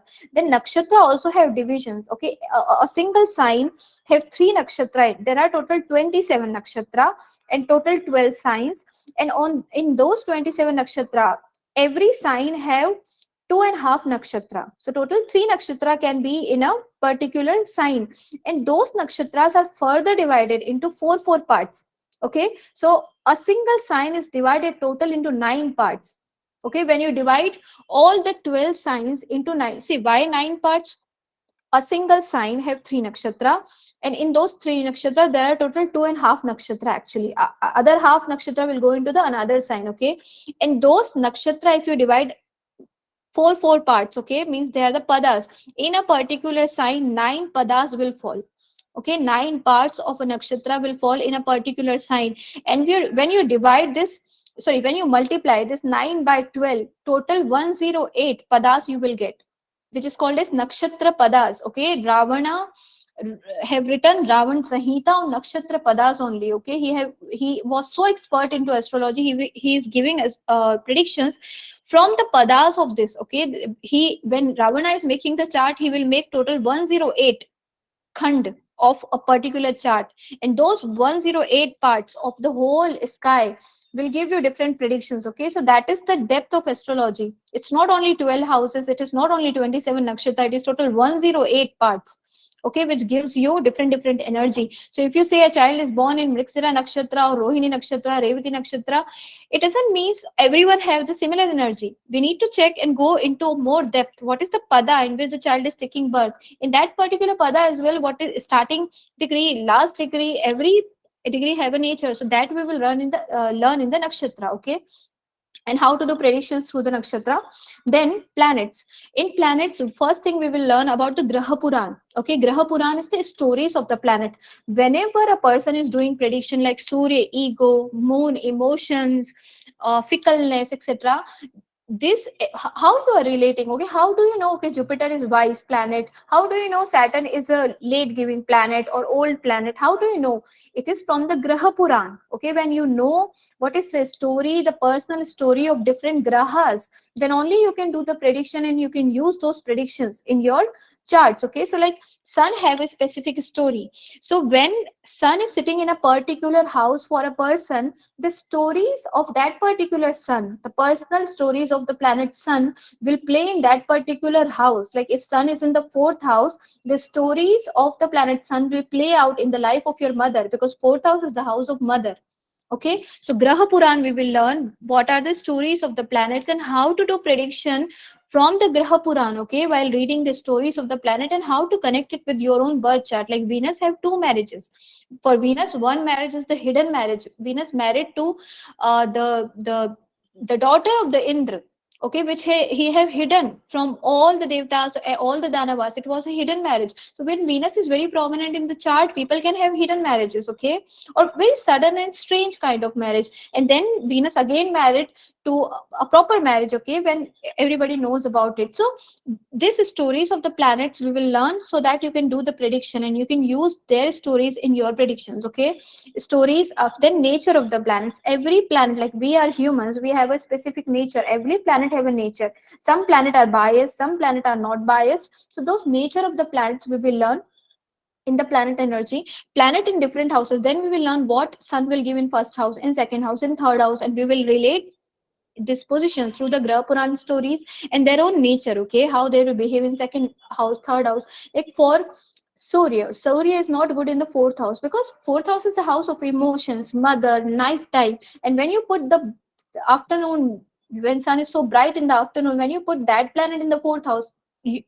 result will go down. Okay, but when you put sun in the 10th house, when it is bright in the sky, it will automatically give you good result. So nature of planets in all the 12 houses. Okay, in all the 12 signs as well, we will mix the result, like in this house and in this rashi what kind of result a planet can give you. Okay, then types of kundali birth chart when you prepare a horoscope. Okay, so there are, like, simply being an astrologer, you should know what are the types of birth chart. There are many types of birth chart. So usually what kind of birth charts people follow. Okay, how to draw it accurately. Okay, drawing in horoscope, how to check it, that also I will tell you in the Kundli birth chart, okay, types of birth chart, result of the houses. Then we will read a detail about every houses, okay, what are the result connected to every particular house of the horoscope, group of houses. Group houses have group, okay, like there are earth trikon, kama trikon, from that you give prediction. Then there is a group of houses which are called as upchay houses, which is third, sixth, 10th, 11th. What is the result of upchay houses? So when you understand about the houses, you should know the nature of the houses. So we will learn about the nature of houses and the group of houses, okay, and their natural signification, how they work. They work according to their significator only, okay. So I will tell you about significator of planets, which like Rashi have lordship, just like that house have lordship as well. So that we will read.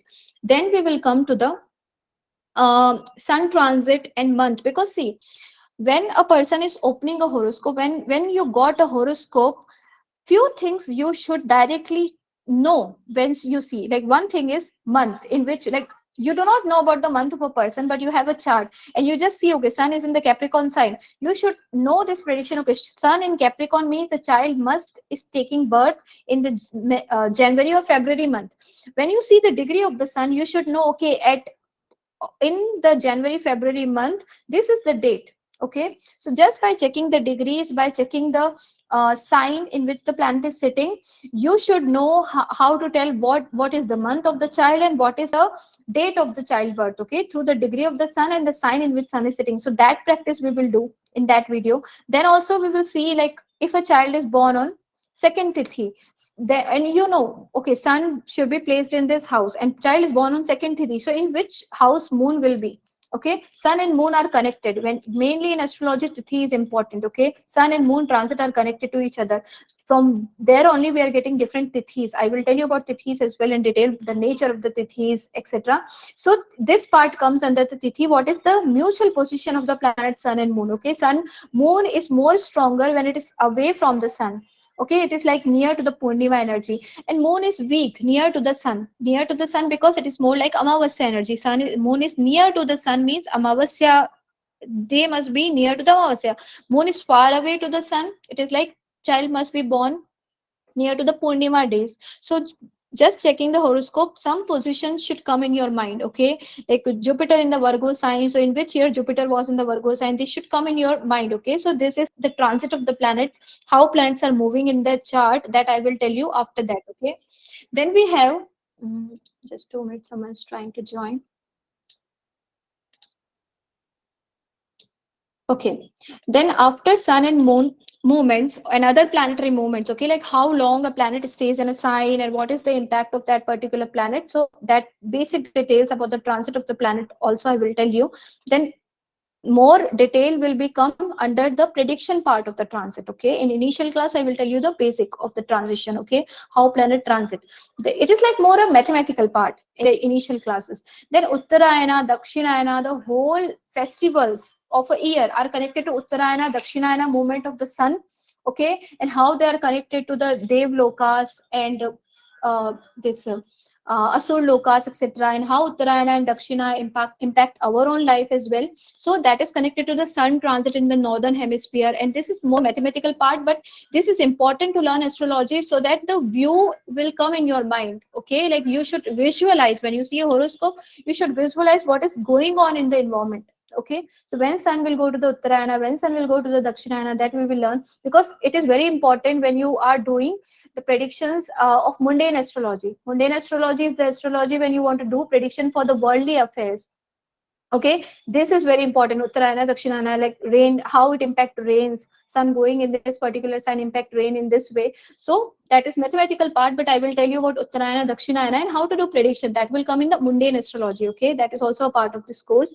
Then we will go to the pending karmas, because whenever you are checking a horoscope, it's all about pending karma of a soul. So you should understand the karmic baggages that a soul is bringing in this life while checking the pending karma, okay. So what is the correct way through which you can predict about the past life karma of a person and why they are struggling in a particular area of life or where they will get good result, etc. So that comes under the pending karma, okay, how to see it correctly. Then curses in life, whenever problems comes in our life, it is mainly coming from the curses, okay. There are, and not every person have the curses, but some charts have a curses, so you should know how to check curses in a horoscope, because mainly remedies are important in the charts where you see curses. Okay, then there is a blessings as well. Okay, like Raj yogas, Dhan yogas, good yogas, they are blessings in a horoscope. So how to check blessings in a horoscope, that also we will see. Then focus of life, when it, what is the main focus of the soul, why the soul is born, and material focus as well you can check. Spiritual focus, it's more like you cannot see through that the chart. Okay, you can see a person is spiritually inclined. Okay, but it is not like whether the person will get liberated or not, that is a different area. Okay, in this life when you dissolve all the karma, then only you can get liberated.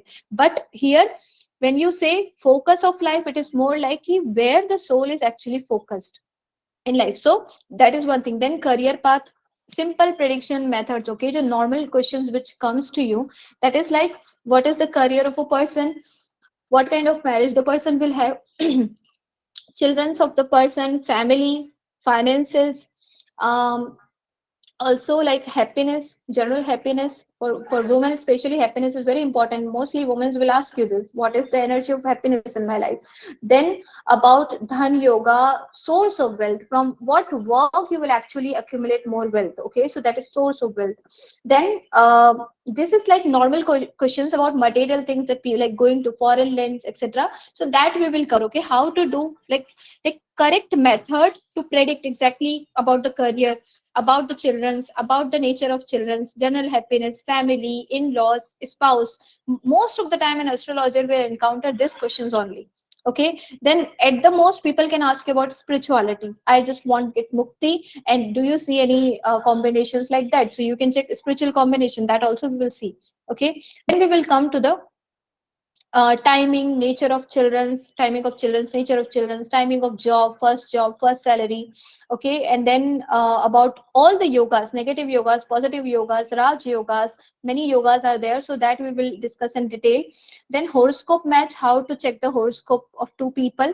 Okay, it can be business partnership, marriage partnership, two family members. Horoscope match can be done for every person. Okay, so horoscope match, how to check the how two people will interact with each other.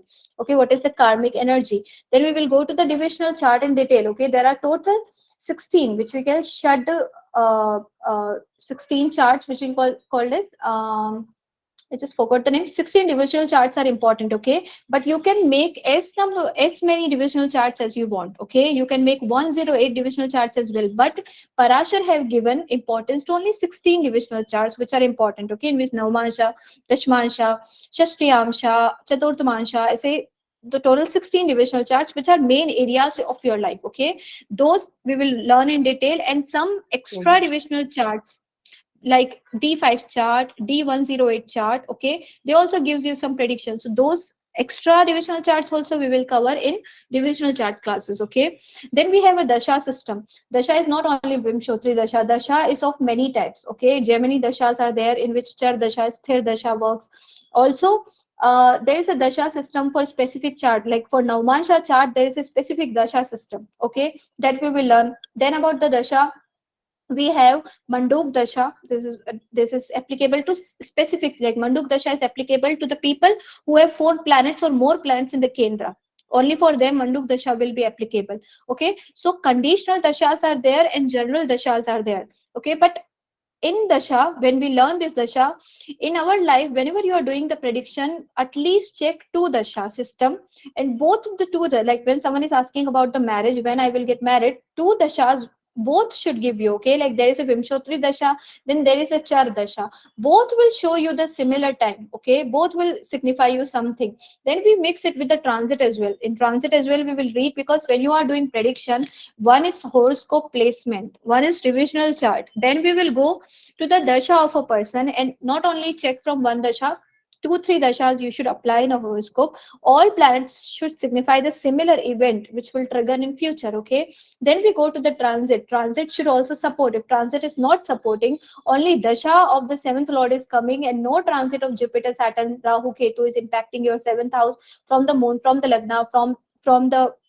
Navmansha, then it is not possible for a person to get married, even if they get the seventh house Lord Antar Lord Dasha. Okay, so how to understand different kinds of dasha we will learn, and then after dasha we will learn about the transit of planets. Okay, how the planets transiting in the sky impact your life, because when COVID triggered, the transit of planets was so heavy. Jupiter, Saturn, Ketu, and many planets, small level, they conjunct together in a house, means it will trigger some of the astrological events in your life. So this is the main thing about astrology.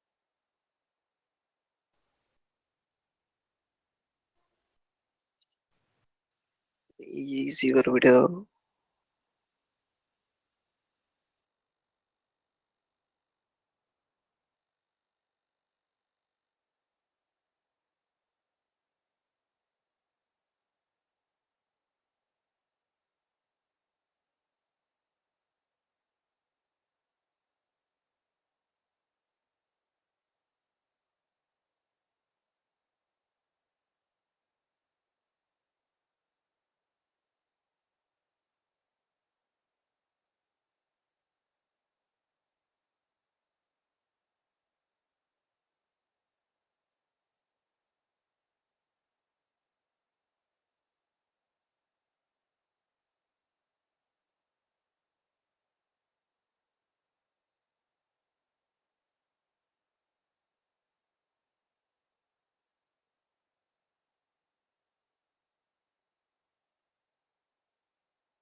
Can you see me? Hello, everyone. Yes, now. Yes, Yes, Radhika. yes. Okay, Yes, okay. now we can see you. Yeah, just 2 minutes.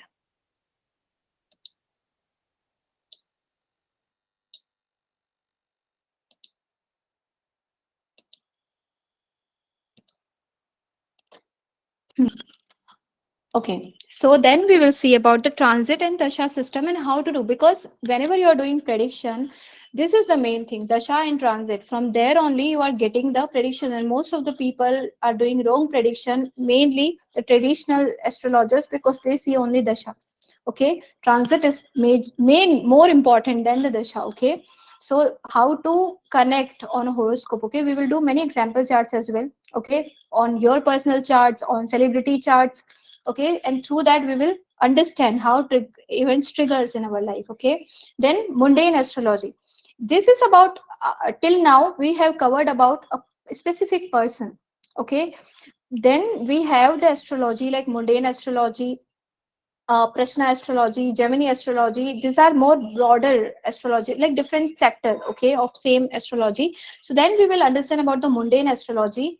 Like what is mundane? Mundane means like being an astrologer, you should do the prediction about world affairs as well. It's not only of your own prediction or general people prediction. You should know about the worldly prediction as well. Okay, so we will read about the concepts of the mundane astrology. Okay, how different events triggers and mundane astrology is more easy, okay, then the personal astrology.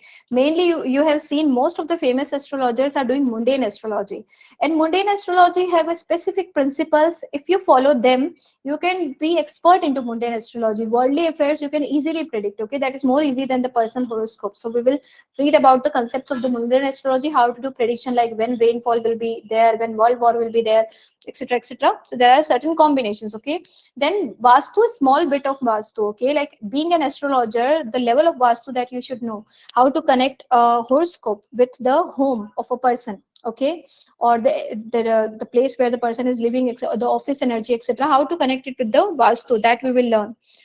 Then we have prashna.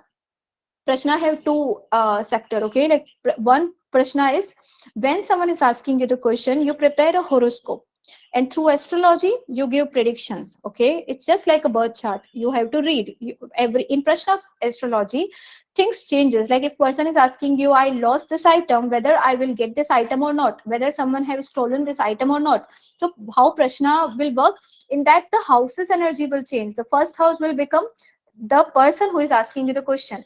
Fourth house will become the place, okay, where the item must be there. Okay, seventh house is the person who have stolen. or what is the possibility that you will get your item back. And 10th house is the person who will help you to find that particular item. If a person is have some disease, okay, then lagna will tell you about the person who is asking the question is always the lagna. Fourth house will tell you about the medication the person is going on. Seventh house will tell you about the disease of the person, and 10th house will tell you about the doctor, or whether the patient will is like is the patient is easy to tackle or not. Okay, that is 10th house. The behavior of the patient, that is 10th house. So this four houses, the energy in prashna, the house's energy changes according to the prashna that the person is asking. Okay, so that will comes under the prashna.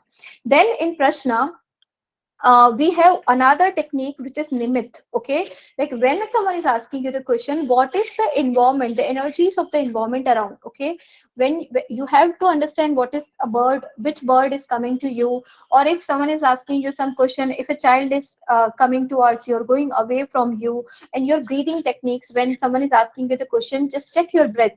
Okay, whether the left nostril, because at one time only single nostril will be active. Okay, so which nostril is active at that particular time, that will tell you about whether the answer, like someone is asking you just yes and no, okay, whether I will get success in this examination or not. You use a prashna technique and you will give the answer. Okay, so that comes under the prashna. Then we have Gemini astrology. Gemini is a kind of different branch of astrology. Okay, but prashna is completely different way of checking a same horoscope, and Gemini is completely a different way of checking the same horoscope. In Gemini everything changes. In Gemini we check degrees of the planet. Okay, in Gemini we are more focused on the signs. It is sign based, whereas Parashar is more about planetary.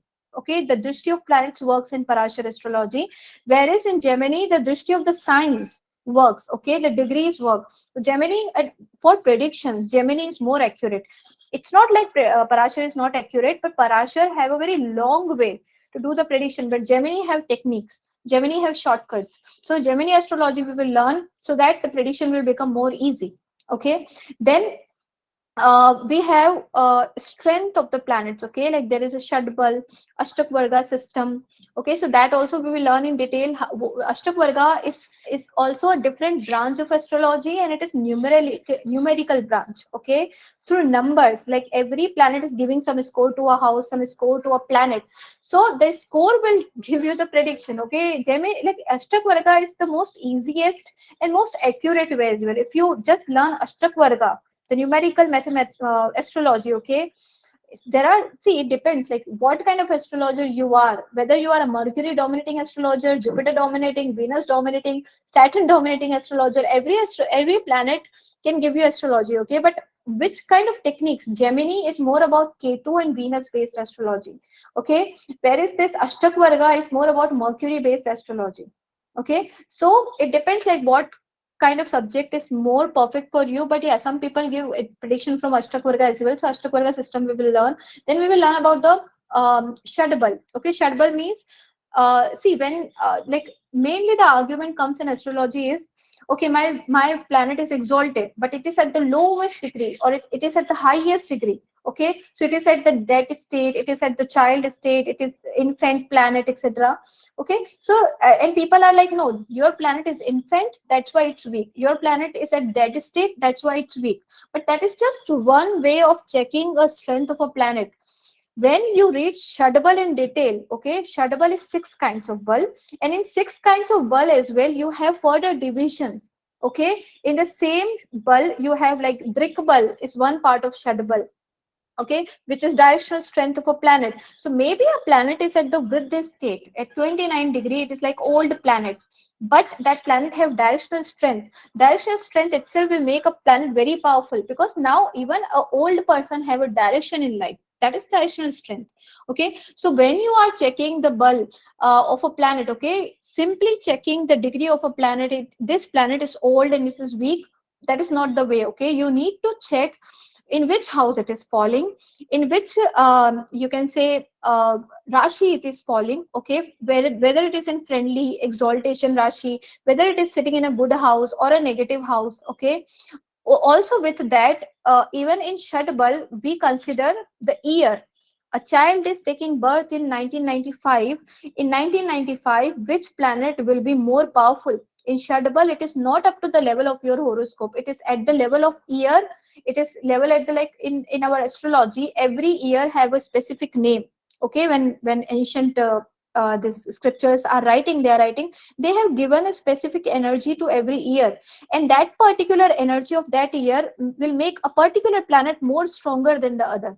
Okay, so that is in which year a child is taking birth, in that year this planet is more powerful as compared to other planets. For all the children, that planet will be more powerful, but in their particular horoscope, maybe other balas will be weak for that planet. So we cannot directly tell this is a strong planet for all the children who are born in 1995. But when Shadbal is there, you are checking all the bala and then you are mixing all the bala, okay, of your birth chart, of the degrees of the year and even month. Every month have a specific energy, and that energy will tell you about which planet will be more powerful. Okay, so this is a combined energy. Simply degree and Vrad planet, or you can say infant planet, will not give you the prediction this is a weak planet. Like Narendra Modi have most the planet at 0 or 1 degree, but he is Prime Minister of India. What's the reason? Lagna degree is also near to 1 and 0. Okay, so a planet near to the Lagna degree. Lagna is the degree which falls in a particular Rashi in the eastern horizon. In any particular sign, any planet sits at that particular degree. Okay, that planet becomes strong. So in Narendra Modi, most of the planet are at 0 or 1 degree because his Lagna is also at that particular degree. Okay, so simply understanding the degree at a level of 29 degrees, 0 degrees weak, no, that is not the way. You need to understand all the balas, mix all the balas, then only you can tell the actual strength of a planet. So how these balas are coming, that we will read in the Shadbal. Okay, then other than that, we have techniques. Like when we learn this concepts of astrology, okay, then we have practice classes in doing the predictions. Okay, we will just have a horoscope and I will ask you the questions, you will apply the principles. If you are not able to apply it, I will apply it and I will tell you this is the way in which we have to progress. Okay, that is the most important thing. So how to do prediction, that is like 2-3 classes will be there for how to do prediction. Okay, and we will just put the horoscopes and we will just bring the results from the horoscope. Okay, then we have a remedy part as well, because Parashar Rishi have told you, if you are checking a horoscope, you are just predicting and not giving any remedy, means you are not doing justice to the person. Remedies are a strong important part of a Jyotish. Okay, so we will learn about different areas of remedies and how many types of remedies are there, what kind of remedies, and how to give solutions to different problems of the horoscope. Okay, so that we will learn in the remedy part. And in this course, like, these are the main thing that I have told you, but there are many other things which will be add on, because in this part there are many sub parts, okay, which will come into picture. So it's like in this course, it's not like the topics that I am telling you will be covered. Okay, it is more like, even if you suggest, because in this course Vastu was not there, and also there are two things, okay, which I have added after students have told me. Okay, there is also one technique which is called as Varshfal. Okay, Varshfal, like it's like sun. Okay, like when you were born, wherever sun is there in the sky, okay, in whichever sign, at whatever degree your sun is, again when your birthday will come, okay, we will check when sun will come at the exact same degree again every year. Okay, then we will make a new chart of it. That chart is called as Varshfal. Okay, the whole yearly prediction is connected to the Varshfal. So that is a different branch of astrology.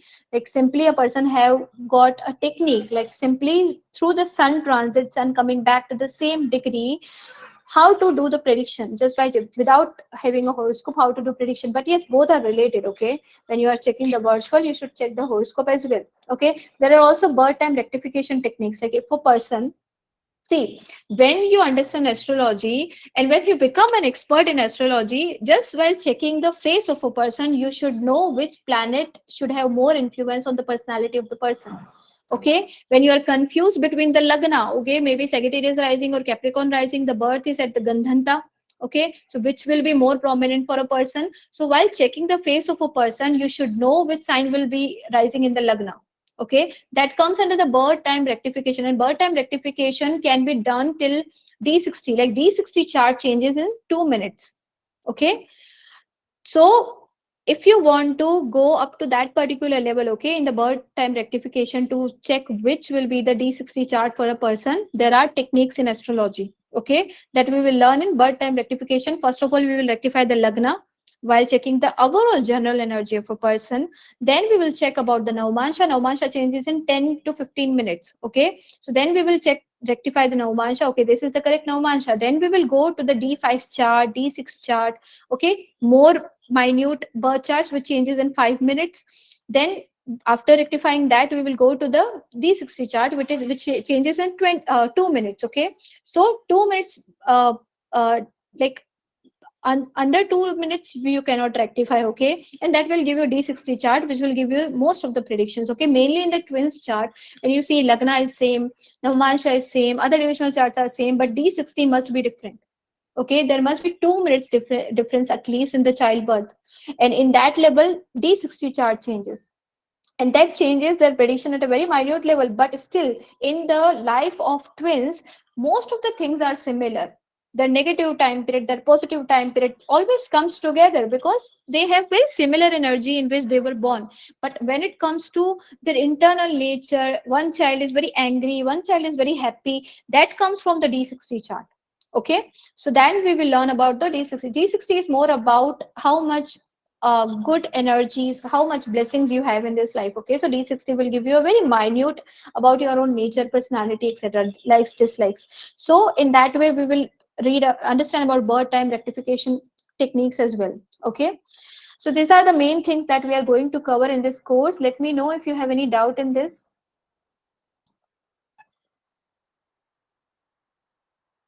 Mhm. Will we get some ebooks on this? Rahul, please repeat. We will get some ebooks on this topic. Yeah, on all these topics, I will share you PDF files, okay, where all the information will be written, okay. So after every class, you will get the PDF, and then in PDF, even if you do not want to watch the video, if you miss any class, while just going through the PDF file, you can understand the whole concept, okay. Will Got we it? not be making any notes during the class? You want to make it, it's up to you, okay, but I will provide you notes as well, that is PDF file only, okay. But if you want to make it, you should make it. It will be like every person understand in their own way. So if you keep your own notes, that is good. Oh, thank you. Yeah. What's the duration of the whole uh, course? it is mainly 6 months duration, but the last batch that I have started, it have taken 8 to 10 months, okay. But in that particular, it is the first time I have started the batch. It have taken a little longer. Now I know, okay, how to cover all the topics. So maybe it will take 6 months to 8 month duration, okay. And every class will be of 2 hour, Saturday, Sunday, okay. 2 2 hour classes will be there, okay, Rakhi. Thank you.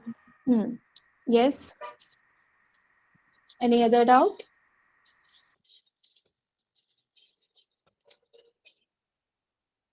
Okay. So hope you have liked this session. And if you have more doubts, you can text me on my Instagram page as well, okay. I will answer you there as well. And if you want to join, I will be very happy to teach you astrology, okay.